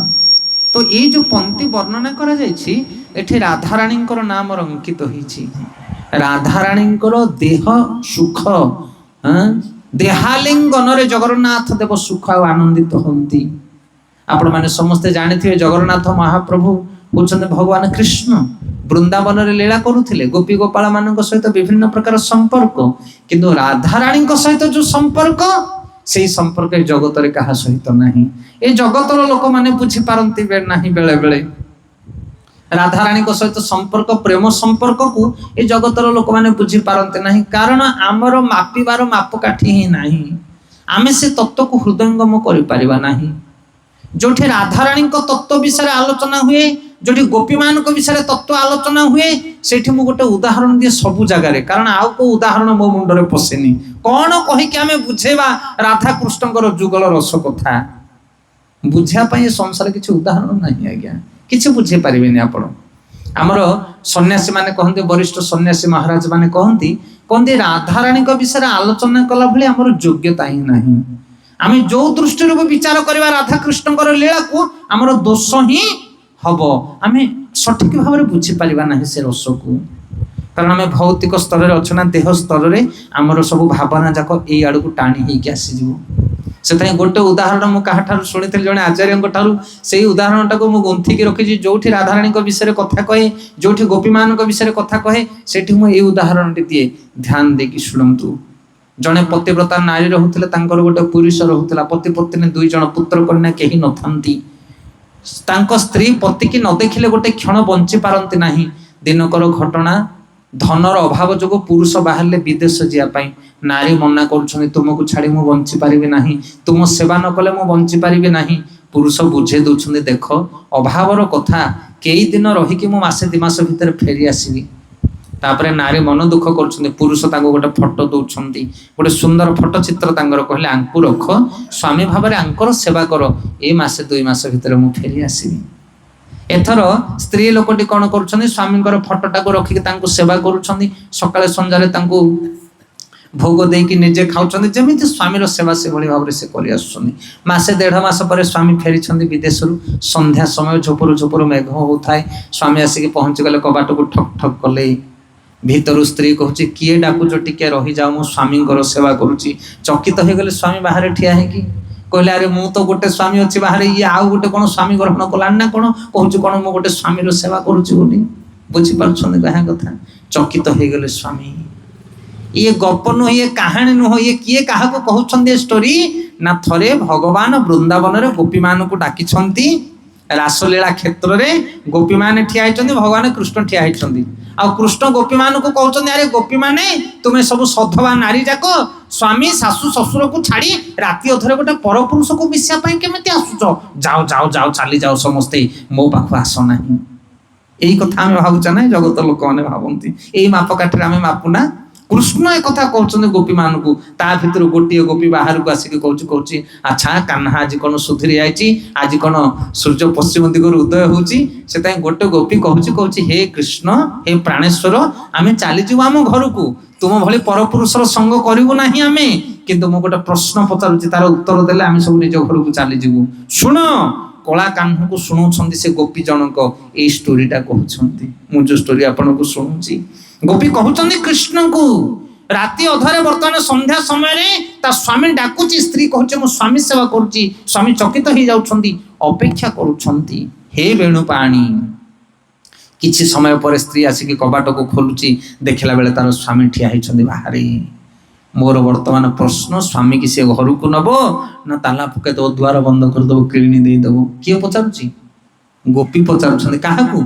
कृष्ण को पचारुछंती कहउछन ये स्वामी के बाहर नब स्त्री ना द्वार बंद कर दबो ना हे की कथा कहउछ गोपी माने एतिकी कांड ज्ञान तमरो नाही से पूरा पति परमेश्वर ताको नब ना पाछटी के ना हमें भी सही कथा का करूछु ना तमे कोन सही कथा करूछ गोपी माने ना ये आमे घरे घरे जो गोटे गोटे स्वामी पाइछु ये होचन हमर फोटो स्वामी हरि बोलो आ तमे होच हमर रियल स्वामी तमे होच जगन्नाथ स्वामी तमे जगतर स्वामी एही स्वामी तो दिने अछि दी दिन बेलु को नाही कोन ग्यारंटी अछि कि हरि बोलो गंठी पकेला आसु हाथ गंठी पकेला आसु कहू 7 जन्म पर्यंत आमे साथी होके रहबा 7 जन्म 7 दिन बंचिबो कि नाही ठिकाना नाही तुम स्वामी ना बुझी पारछो कि नाही कहा कथा हां आइ की 7 जन्म मारुछो तमे सेते 7 जन्म नुह जन्म जन्मांतर स्वामी होचंदी जगन्नाथ स्वामी सिए होचंदी स्वामी आ ये जो स्वामी आमे पकैचे वर्णमाला देकी ये सब 2.5 दिन स्वामी ये होचंदी फोटो स्वामी की स्वामी फोटो स्वामी आ प्रकृत स्वामी जगन्नाथ स्वामी से जगन्नाथ जदि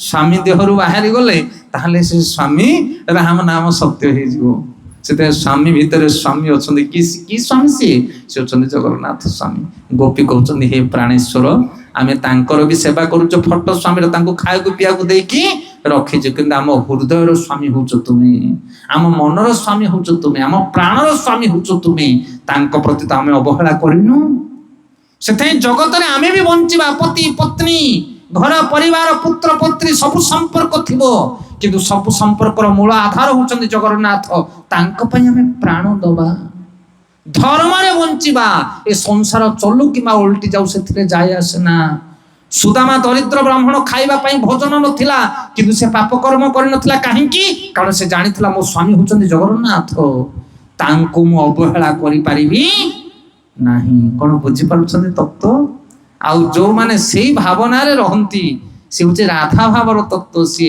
प्राण गले मध्य जगन्नाथ को भूली पारिबे ना जगन्नाथ कहउछन तांकर देहालिंगन रे मु सुखी हुए सेही भली भक्त को मु खोजे को भली भक्त को ना जे राधा रानी भली मते भलो पाए सेमिति भावना काहे जगत रे काहनो जगन्नाथ केमिति ठिया हिचने कहले एमिति ठिया हिचने आलिंगन मुद्रा कोळेई नेबे समस्तंकु जीवितांक पाखु जीव किंतु भावना निर्मल हवा दरकार पवित्र हवा दरकार गौर प्रेमानंदे न बेजाचे राज्य नच कनक माणिक विभव न जाचे हम रम्या सब रजन काम्या वरवधू सदा काले काले प्रमथपति न गीत चरित जगन्नाथ स्वामी नयन पथगामी भगवतु मे भगवतु मे भगवतु मे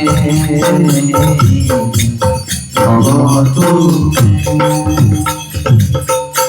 ये सप्तम पंक्ति कहउछन्ति आचार्य कहउछन्ति जगन्नाथ को केमिति हमें भजन करबा केमिति डाकिबा कोन तांकर प्रिय एते कथा सुनिला परे जगन्नाथ पाखु जेतेबेले जिबा कोन तो भावना आसीबो कहउछन्ति मु राज्य चाहे ना स्वर्ण माणिक आदि वैभव चाहे ना सर्वजन काम्य रमणीय सुंदरी नारी मध्य चाहे ना केवल एतिकी चाहे प्रमथनाथ महादेव जहांकर चरित्र गान करती से प्रभु जगन्नाथ देव मोर नयन पथर पथिक हुंतु से जगन्नाथ आम कौन डिमांड करवा कौन आशा करवा कौन मागिवा जगन्नाथ को आचार्य कहते मते धन दरकार नहीं जन दरकार नहीं चैतन्य महाप्रभु कहले न धनम न जनम न सुंदरी कविता व जगदीश काम ही मम जन्मनि जन्मनीश्वर भवताद भक्ति रहित गीतई हे जगन्नाथ देव मते किछि दरकार नहीं कौन दरकार ना तुमर सेवा दरकार प्रमथपति देवदेव महादेव जहांकर गुणगान करुछंती से जगन्नाथंकर गुणगान करिया पई मु चाहे मोर आ किछि दरकार नहीं आ कोन मागुछंती आगे आपण माने कोन मागुछंती गोटे नुआ मंदिर तैयारी हला गोटे गाँव रे राधा कृष्ण मंदिर राधा रानी कहउछंती कृष्ण भगवान को कहउछंती गोटे मंदिर तैयारी हिची चालनो जिबा सेठी ओडिसा रे हरिओल भगवान कृष्ण कहउछंती काहे कि जीवो सेठी कि कोन लाभ मिलियो ना गोटे नुआ मंदिर एते बड़ मंदिर सब टेंट साउंड लाइट लागिची एते खिया पिया भोजिबा तो आम मंदिर आमे टिके जीवानी ना हो तम मन बुझनी बोले चलो बुली आसीबा राधा कृष्ण आसिक विराजमान कले विग्रह भितर मंदिर प्रतिष्ठा हो गला जे जा बाटर सब चली गले तापर दिन सकाळ पूजा पंडा आसिले पूजा कले माँ माने सब धाड़ी बांधिले हरिबोल प्रथमे जणे आसला आगे कहला हे प्रभु हे माँ राधा रानी तार गोटे अभिलाष से व्यक्त कला गोटे पुओ मोर चाकरी बाकरी करछि गोटे बहुटे मिलुने 2 वर्ष हो गलानी खोजी खोजी प्रभु गोटे सुना ना के बहुटे दे दबो राधा रानी कृष्ण कहउछन देखिलो तापे गोटे बहु खोजी को जाओ तमे ना प्रभु सत ना यही ता रुह टिके अपेक्षा करो केते लोक आसीए तापरे से बुढ़ी चली गला पर आउ जणे आसला कहले प्रभु आखिर दुटपा लुह गड़े देला कहला मोर गोटिए बोली छु पुओ नाही कि झियो नाही तार 10 वर्ष रानी बाहागर प्रभु कोन हेले दियो ताको राधा रानी कृष्ण कहउछन जो तापे पुओटे कि झियोटे कोन दियो ताको ना हो यही ता चली चे ठीक तापर आउ किछ सब पर आउ जणे आसला यही तो डिमांड यो जनक पर जणे आसला खाली ए लंबा लिस्ट पकई गले कृष्ण कहले देखिलो तो सेहिथि पई मु वृंदावन छाड़ी के ठीक आसुने तमे कहला आमे आसले शेष रे जणे जपमान धरि हरि नाम करि करि आसले हरे कृष्ण कृष्ण कृष्ण हरे हरे हरे राम राम राम हरे हरे चैतन्य महाप्रभु की जाय कहले न धनम न जनम न सुंदरी कविता वा जगदीश काम हे प्रभु राधा माधव मते धन दरकार नहीं जन दरकार नहीं सुंदरी कविता दरकार नहीं मते केवल तुमर सेवा टिके दरकार प्राण थिला पर्यंत आपनकर चरण सेवा मते टिके मिलुथौ एई कामना मोर हरि बोलो राधा रानी थर कृष्ण को चाहले कहले देखिलो गोटे लोक अछि ना हरि बोलो सेते 100 लोक सिना परीक्षा रे 100 लोक एग्जाम देबे पाठ पढिबे किंतु फायर फर्स्ट क्लास वाला 3-4 जण सेथरु बाहरिबे सेते जगन्नाथ समस्त को कृपा करिवे आज्ञा किंतु से कृपा नै कि तमे कोन पाइबो धन दियो जन दियो या दियो से दियो ये नहीं कि कौन करो जति बढ़ियो सेति जंजाल बढ़ियो तेणु जीवन रे गोटी आशा करो हे प्रभु जगन्नाथ आपनकर गुणगान करी करी दिनटा चली जाऊ आपनको सेवा करी करी दिनटा चली जाऊ आ जे जगन्नाथंकर सेवा करिवो आ तापर भगवान केबे हेले विपद देबेनी एटा निश्चित कथा आ जे मागी कि नै जो ता काम सर्ज मु कहे सब बळे आपन मान को कथा गोटे कोटिपति लोक हेथिवो ता घरे जाके तमे काम करिवो काम कला परे 100 जगह रे 200 दबो कारण तार पैसा अभाव नाही किंतु तमे भिकारीटा हे थाओ किंतु ता घरे काम करिवो पैसा आनी मनी पड़ी आसीबो प्रथम दिन काम करिवो कबारे पैसा नोनु कोन खर्चा ज करिवो ନାଇଁ ଆଜ୍ଞା, ପଇସା ତ ସବୁଠି ମିଳୁଛି। ଆପଣ ଏଡେ ବଡ ଲୋକ, ମୁଁ ଆପଣଙ୍କଠୁ ପଇସା କଣ ନେବି? ଆପଣଙ୍କର ସେବା ଟିକେ କରୁଛି, ସେଇଟା ବଡ କଥା। କହିକି ସେ ଲୋକଟା ପଳେଇ ଆସିବ, ତା ପରଦିନ ଯାଇ କାମ କରିବ। ଆରେ ପଇସା ନଉନୁ, 2 ଦିନ ହେଲା କାମ କଲାଣୁ, ନେ 100, 200, 500 ନେ। ନାଇଁ ଆଜ୍ଞା, ପଇସାର କଣ ଅଭାବ ଅଛି? କୁଆଡୁ ହେଲେ ତ ମିଳିଯାଉଛି ଭଗବାନଙ୍କ ଦୟାରୁ। ଆପଣଙ୍କର ସେବା ଟିକେ ମିଳୁଛି, ଆପଣଙ୍କର ସେବା କରୁଛି, ସେଇଟା ବଡ ଭାଗ୍ୟର କଥା। 3 ଦିନ ଯେତେବେଳେ ଯୋଉ ଭିକାରୀ ଲୋକଟା କାମ କରିକି ଯିବ କୋଟିପତି ଧର, ସେ କୋଟିପତିର ମୁଣ୍ଡ ମଧ୍ୟ ତଳକୁ ହେଇଯିବ ନା ନାଇଁ? ତାକୁ ଦେଖିଲା ମାତ୍ରକେ ତା ହୃଦୟରେ ଗୋଟେ ଦୟା ଅନୁକମ୍ପା ଜାଗ୍ରତ ହବ। ସେଥିପାଇଁ ଜଗନ୍ନାଥ କୋଟିପତି ହେଇଥାଇ ପାରନ୍ତି, କିନ୍ତୁ ତମେ ଯଦି ପ୍ରତିଦିନ ନିଃସ୍ୱାର୍ଥ ଭାବରେ ଆସିକି ଜଗନ୍ନାଥଙ୍କ ଚରଣରେ ସେବା କରିବ, ଜଗନ୍ନାଥଙ୍କର ଝାଡୁ ମାରିବ, ତାଙ୍କୁ ଫୁଲ ତୁଳସୀ ଚଢେଇ ଦବ, ବଦଳରେ କିଛି ଚାହିଁବନି, ସେଇ ଜଗନ୍ନାଥ ତମ ଘରେ ଯାଇକି ପହଞ୍ଚିଯିବେ ତା ପରଦିନ। ଏ ହଉଛି ଭାବନା। ଅଛି ସେ ଭାବ ନାହିଁ। ଆମର ତ ଲିଷ୍ଟ ସରୁନି ମାଗି ମାଗି ଜଗନ୍ନାଥଙ୍କୁ। ଆମେ ତ ଆଡଭାନ୍ସ ନେଇ ନେଇ ଯାଉଛେ ଜଗନ୍ନାଥଙ୍କଠୁ। ହରିବୋଲ। ତାଙ୍କ ପାଇଁ ତମେ କଣ ସେବା କରିବ? ଦିନେ କାମ କରିକି 2 ଦିନ ପରେ ଆମେ ନେଉଛେ ପାହୁଣା ଭଗବାନଙ୍କଠୁ। ନାକରେ ଯୋଉ ପବନ ଦେଇଛି କିଏ ଦେଇଛି? ଅକ୍ସିଜେନ ଯଦି ଲଗାଇବ, ମେଡିକାଲରେ ଅକ୍ସିଜେନ ଲଗାଇବ ଘଣ୍ଟାରେ, ତାହେଲେ ବିଲ୍ କେତେ ଆସୁଛି ଆପଣ ଜାଣିଥିବେ। ପାଣି ବୋତଲ 10 ଟଙ୍କା, କେତେ ବୋତଲ ପାଣି ପିଉଛ ଦିନକୁ? ବିଲ୍ ଦେଇପାରିବ? ଇଲେକ୍ଟ୍ରିକ ବିଲ୍ କେତେ ଆସୁଛି ତମ ଘରେ? ସୂର୍ଯ୍ୟ ଯେତିକି କିରଣ ଦଉଛନ୍ତି ତା ବିଲ୍ କିଏ ଭରି ପାରିବେ ଜଗତରେ? ପାଣି, ପବନ, ଅଗ୍ନି କଣ ନ ଦେଇଛନ୍ତି ଭଗବାନ? 15 ଅଧ୍ୟାୟ ଭାଗବତ ଗୀତାରେ ଭଗବାନ କହୁଛନ୍ତି, ପୁରୁଷୋତ୍ତମ ଯୋଗରେ ମୁଁ ହଉଛି ଅଗ୍ନି, ତମ ପେଟରେ ଖାଉଥିବା ବସ୍ତୁକୁ ଜୀର୍ଣ୍ଣ ମୁଁ କରାଏ। ଖାଇପାରିଲେ ଜୀର୍ଣ୍ଣ ମଧ୍ୟ କରିପାରିନି ତମର କଣ ଶକ୍ତି ଅଛି? ଫଳେଇବା ବାଲା ସିଏ, ରାନ୍ଧିବା ବାଲା ସିଏ, ଭୋଜନ କରିବା ବାଲା ସିଏ, ଜୀର୍ଣ୍ଣ କରିବା ବାଲା ମଧ୍ୟ ସିଏ। ଖାଲି ଏନ୍ଜୟ କରୁଛେ ଆମେ।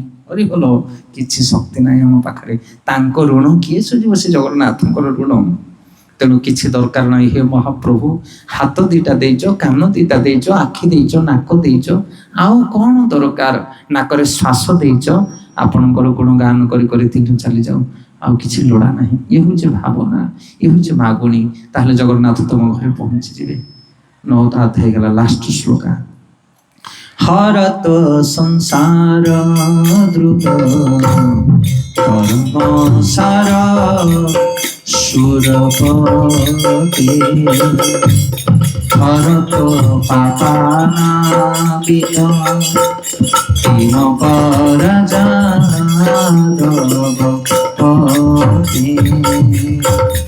অহদীন নাথে চরণ নিশ্চিত বিদ, জগন্নাথ স্বামী নয়ন পথগামী, ভব তুমে, ভব তুমে, ভব তুমে, ভব তুমে। হে সুরপতি, সুরপতি মানে দেবতা মানଙ୍କର ଆରାଧ୍ୟ। হে ସୁରପତି, ଶୀଘ୍ର ମୋତେ ସଂସାରରୁ, ଅସାର ସଂସାରରୁ ଉଦ୍ଧାର କରନ୍ତୁ। ହେ ଯଦୁପତି, ମୋର ଦୁଃସହ ପାପ ଭାର ବିମୋଚନ କରନ୍ତୁ। ଦୀନ ଓ ଅନାଥ ବ୍ୟକ୍ତିଗଣଙ୍କୁ ଯେ ସିଓ ଚରଣ ସମର୍ପଣ କରିଥାନ୍ତି, ସେଇ ପ୍ରଭୁ ଜଗନ୍ନାଥ ଦେବ ମୋର ନୟନ ପଥର ପଥିକୁ ହୁଅନ୍ତୁ। ସୁରପତି ମାନେ ଦେବତା ମାନଙ୍କର ପତି। ଗୀତାରେ ଦୈବାସୁର ସମ୍ପଦ ଯୋଗ ରହିଛି, ଦେବତା ମାନଙ୍କର ସମ୍ପତ୍ତି ଆଉ ଅସୁର ମାନଙ୍କର ସମ୍ପତ୍ତି। ସେଥିପାଇଁ ଯୋଉ ମନୁଷ୍ୟ ମାନେ ଦେବଗୁଣ ସମ୍ପନ୍ନ ହୁଅନ୍ତି, ଭଗବାନଙ୍କର କୃପା ସେମାନଙ୍କୁ ସବୁବେଳେ ରହେ। ଅସୁର ମାନେ ଥରେ ଭଗବାନଙ୍କୁ କମ୍ପ୍ଲେନ କଲେ, କହିଲେ ପ୍ରଭୁ ତମେ ସବୁବେଳେ ଦେବତା ମାନଙ୍କୁ ସପକ୍ଷ ନଉଛ, କାହିଁ ଆମ ଗୁହାରି ତ ଶୁଣୁନ? ସାଗର ମନ୍ଥନ କଲା ବେଳେ ଦେବତା ମାନଙ୍କୁ ସପୋର୍ଟ ନେଲ, ଆମ କଥା ତ ତମେ ଶୁଣୁନ, ଆମକୁ ସବୁବେଳେ ଆମର ବିନାଶ କଥା ଚିନ୍ତା କରୁଛ। ଭଗବାନ କହଲେ ନା ନା, ମୁଁ ସମସ୍ତଙ୍କ ପ୍ରତି ସମାନ। ହରିବୋଲ, ମୁଁ ସମସ୍ତଙ୍କ ପ୍ରତି ସମାନ, ମୁଁ କାହାକୁ ପାତର ଅନ୍ତର କରେନି। ସେମାନେ ମତେ ଅଧିକ ଭଲ ପାଆନ୍ତି ବୋଲି ସେମାନେ କୃପା ପାଆନ୍ତି। ଯୋଉ ପୁଅ ମାନେ ବାପା ମାଙ୍କର କଥା ଶୁଣନ୍ତି, ସେଇ ପୁଅ ମାନେ ଅଧିକ କୃପା ପାଆନ୍ତି। ଆଉ ଯୋଉମାନେ ବାପା ମାଙ୍କର କଥା ଶୁଣନ୍ତି ନାହିଁ, ସେମାନଙ୍କର ପତନ ହୁଏ, ଦୁଃଖ ପାଆନ୍ତି। ସେମାନେ କହିବେ ତତେ ବାପା ମା ଅଧିକ ପଚାରୁଛନ୍ତି। ଆରେ ପଚାରୁଛନ୍ତି ମାନେ ମୁଁ ତାଙ୍କ କଥା ଶୁଣୁଛି, ସେଥିପାଇଁ ତାଙ୍କର କୃପା ପାଉଛି। ସେଥିପାଇଁ ଯୋଉମାନେ ଭଗବାନଙ୍କର ଭଜନ କରନ୍ତି ତାଙ୍କୁ ସୁର ବୋଲି କୁହାଯାଏ। ବିଷ୍ଣୁ ଭକ୍ତା ସୁର ପ୍ରୋକ୍ତା ଅସୁର ତତ୍ ବିପରାୟ। ଯୋଉମାନେ ବିଷ୍ଣୁଙ୍କର ଭଜନ କରନ୍ତି ସେମାନଙ୍କୁ ଦେବତା ବୋଲି କୁହାଯାଏ। ତେଣୁ ସେ ହଉଛନ୍ତି ସୁରପତି। ଯୋଉମାନେ ଭଗବାନଙ୍କର ସେବା କରନ୍ତି, ଭଗବାନ କହୁଛନ୍ତି ମୁଁ ତାଙ୍କର ଦୁଃଖ ବୁଝେ। ଆଉ କିଏ ସୁର? କିଏ ସୁର କିଏ? ନା ଯୋଉମାନଙ୍କ ପାଖରେ ବିନମ୍ର ଗୁଣ ଥାଏ, ଦୀନ ଗୁଣ ଥାଏ, ଦୀନନାଥ ସେଥାଇ ନମ୍ରନ୍ତି ଫଳିଲା ବୃକ୍ଷା ନମ୍ରନ୍ତି ଗୁଣି ନା ଜନା। ଯେ ସାଧୁ ପ୍ରକୃତିର ଲୋକ, ଦେବଂଶୀ ଲୋକ, ସେମାନଙ୍କ ପାଖରେ ବିନମ୍ର ଗୁଣ ଥାଏ, ଦୀନ ଗୁଣ ଥାଏ। ଯେତେ ଶକ୍ତି ସମ୍ପନ୍ନ ଥିଲେ ମଧ୍ୟ ସେମାନେ ନିଜକୁ ସାଧାରଣ ବୋଲି ବିଚାର କରନ୍ତି। ଯେମିତି ଅମ୍ବରୀଶ ମହାରାଜ, ଯେମିତି ଯୁଧିଷ୍ଠିର ମହାରାଜ ଥିଲେ, ସେମାନଙ୍କ ପାଖରେ କଣ ନଥିଲା, କିନ୍ତୁ ତଥାପି ଏତେ ନମ୍ର ଥିଲେ। ଜଗନ୍ନାଥ ହଉଛନ୍ତି ଦୀନ ବନ୍ଧୁ, ଅହଙ୍କାରୀ ବନ୍ଧୁ ନୁହନ୍ତି ସିଏ। ସେଥିପାଇଁ ଭବସାଗରରୁ ସିଏ ଉଦ୍ଧାର ହବ, ଜଗନ୍ନାଥଙ୍କ କୃପା ସିଏ ପାଇବ ଯାହା ପାଖରେ ଦେବଗୁଣ ରହିବ। ଯେ ନିଜକୁ ଦିନହୀନ ମନେ କରିବ ସେ ଦୀନ ବନ୍ଧୁଙ୍କର କୃପା ପାଇବ, ଆଉ ସିଏ ହରି ଭଜନ କରିପାରିବ ସର୍ବଦା। ଏବଂ ଶେଷରେ କହୁଛନ୍ତି ସେ ଜଗନ୍ନାଥ ଦେବଗୁଣ ନୟନ ପଥର ପଥିକ ହୁଅନ୍ତୁ। ଜଗନ୍ନାଥଷ୍ଟକମ୍ ପୁଣ୍ୟଜଃ ପଠତେ ପ୍ରୟତ ଶୁଚି, ସର୍ବ ପାପ ବିଶୁଦ୍ଧାତ୍ମା ବିଷ୍ଣୁ ଲୋକ ସଗଚ୍ଛତି। ଜଗନ୍ନାଥ ଅଷ୍ଟକମ୍ ପୁଣ୍ୟଜଃ ପଠତେ ପ୍ରୟତଃ ଶୁଚି। ଯୋଉମାନେ ଏଇ ଜଗନ୍ନାଥ ଅଷ୍ଟକମକୁ ପ୍ରତିଦିନ ପାଠ କରନ୍ତି ଏବଂ ଶ୍ରବଣ କରନ୍ତି ଶ୍ରଦ୍ଧାର ସହିତ, ସର୍ବ ପାପ ବିଶୁଦ୍ଧାତ୍ମା ସେମାନଙ୍କର ସମସ୍ତ ପ୍ରକାର ପାପ ବିନାଶ ହୁଏ। ବିଷ୍ଣୁ ଲୋକ ସଗଚ୍ଛତି ସେମାନେ ବିଷ୍ଣୁଙ୍କର ଲୋକ ପ୍ରାପ୍ତ ହୁଅନ୍ତି। ତେଣୁ ଏଇ ଯୋଉ ଜଗନ୍ନାଥ ଅଷ୍ଟକମରେ ଜଗନ୍ନାଥଙ୍କର ଗୁଣଗାନ କରାଯାଇଅଛି, ଯଦି ସେ ସମସ୍ତ ଗୁଣକୁ ଆମେ ବିଶ୍ୱାସ କରିବା, ଗ୍ରହଣ କରିବା, ସେଇ ଜଗନ୍ନାଥ ଦେବଙ୍କର ସେବା ପାଇଁ ଆମେ ନିଜ ଜୀବନକୁ ସମର୍ପିତ କରିବା, ତାହେଲେ ଆମ ଜୀବନରେ କିଛି ଅଭାବ ରହିବ ନାହିଁ। ମଝିରେ ମୁଁ ଯୋଉଟା ଅବଗତ କରିଥିଲି ଆପଣମାନଙ୍କୁ, ଜଗନ୍ନାଥ ହଉଛନ୍ତି ଜଗତର ନାଥ, ସେ କୋଟିପତି, ସେ ଆମର ପିତା, ସେ ଆମର ସୁହୃଦ, ସେ ଆମର ବନ୍ଧୁ। କିନ୍ତୁ ଆମର ଦୁର୍ଭାଗ୍ୟ, ଆମେ ତାଙ୍କୁ ଛାଡ଼ି ଦେଇକି ଦାଣ୍ଡରେ ଭିକାରୀ ପାଲଟି ଯାଇଛେ, ବାର ଦ୍ୱାର ହଉଛି ଆମେ। ତେଣୁ ଜଗନ୍ନାଥଙ୍କର ଗୁଣଗାନ ଶ୍ରବଣ କରନ୍ତୁ। ଲକ୍ଷ୍ମୀ, ଶିବ, ବ୍ରହ୍ମା ଆଦି ଦେବତା ମାନେ ତାଙ୍କର ଗୁଣଗାନ କରୁଛନ୍ତି। ତେଣୁ ପ୍ରତିଦିନ ଘରୁ ଟିକେ ବାହାରି ଆସନ୍ତୁ, ଜଗନ୍ନାଥଙ୍କର ସେବା ଟିକେ କରନ୍ତୁ। ଜଗନ୍ନାଥ ହଉଛନ୍ତି ଭାବଗ୍ରାହୀ, ତାଙ୍କୁ 56 ଭୋଗ 60 ପଉଟି ଦରକାର ନାହିଁ। ସୁଦାମାର ଖୁଦ ଭଜାରେ ସେ ସନ୍ତୁଷ୍ଟ। ପତ୍ରಂ ପୁଷ୍ପಂ ଫଲಂ ତୋୟ ମେ ଭକ୍ତା ପ୍ରୟଶ୍ଚତି ତଦହଂ ଭକ୍ତା ପ୍ରଭୁତମ ସ୍ନାମି ପ୍ରୟତାତ୍ମନଃ। ତେଣୁ ପ୍ରତିଦିନ ଆସନ୍ତୁ, ପ୍ରଣାମ ଟିକେ କରନ୍ତୁ, ଜଗନ୍ନାଥଙ୍କ ନେତ୍ରକୁ ନେତ୍ର ମିଶେଇକି ଟିକେ ନାକୁ ଅନେଇ ଦିଅନ୍ତୁ, ଟିକେ ଦର୍ଶନ କରନ୍ତୁ। ସେତିକିରେ ଭଗବାନ ପରମ ପ୍ରସନ୍ନ ହେଇଯିବେ। ଝାଡୁ ଟିକେ ମାରି ଦିଅନ୍ତୁ, ଘାସ ଟିକେ ଉପୁଡ଼ି ଦିଅନ୍ତୁ, ଫୁଲ ଗଛରେ ପାଣି ଟିକେ ଦେଇ ଦିଅନ୍ତୁ, ଦିଟା ଫୁଲ ତୋଳିକି ପୂଜାରୀକି ଟିକେ ସାହାଯ୍ୟ କରିଦିଅନ୍ତୁ। କଣ ଟିକେ ଜଗନ୍ନାଥଙ୍କ ପାଇଁ ତ କରନ୍ତୁ। ବିପଦ ବେଳରେ ଜଗନ୍ନାଥ ନିଶ୍ଚିତ ଆପଣଙ୍କୁ ଆଶ୍ରୟ ଦେବେ। ସ୍ୱଳ୍ପ ପିୟସି ଧର୍ମସ୍ୟ ତ୍ରାୟତେ ମହତ ଭୟାତ୍।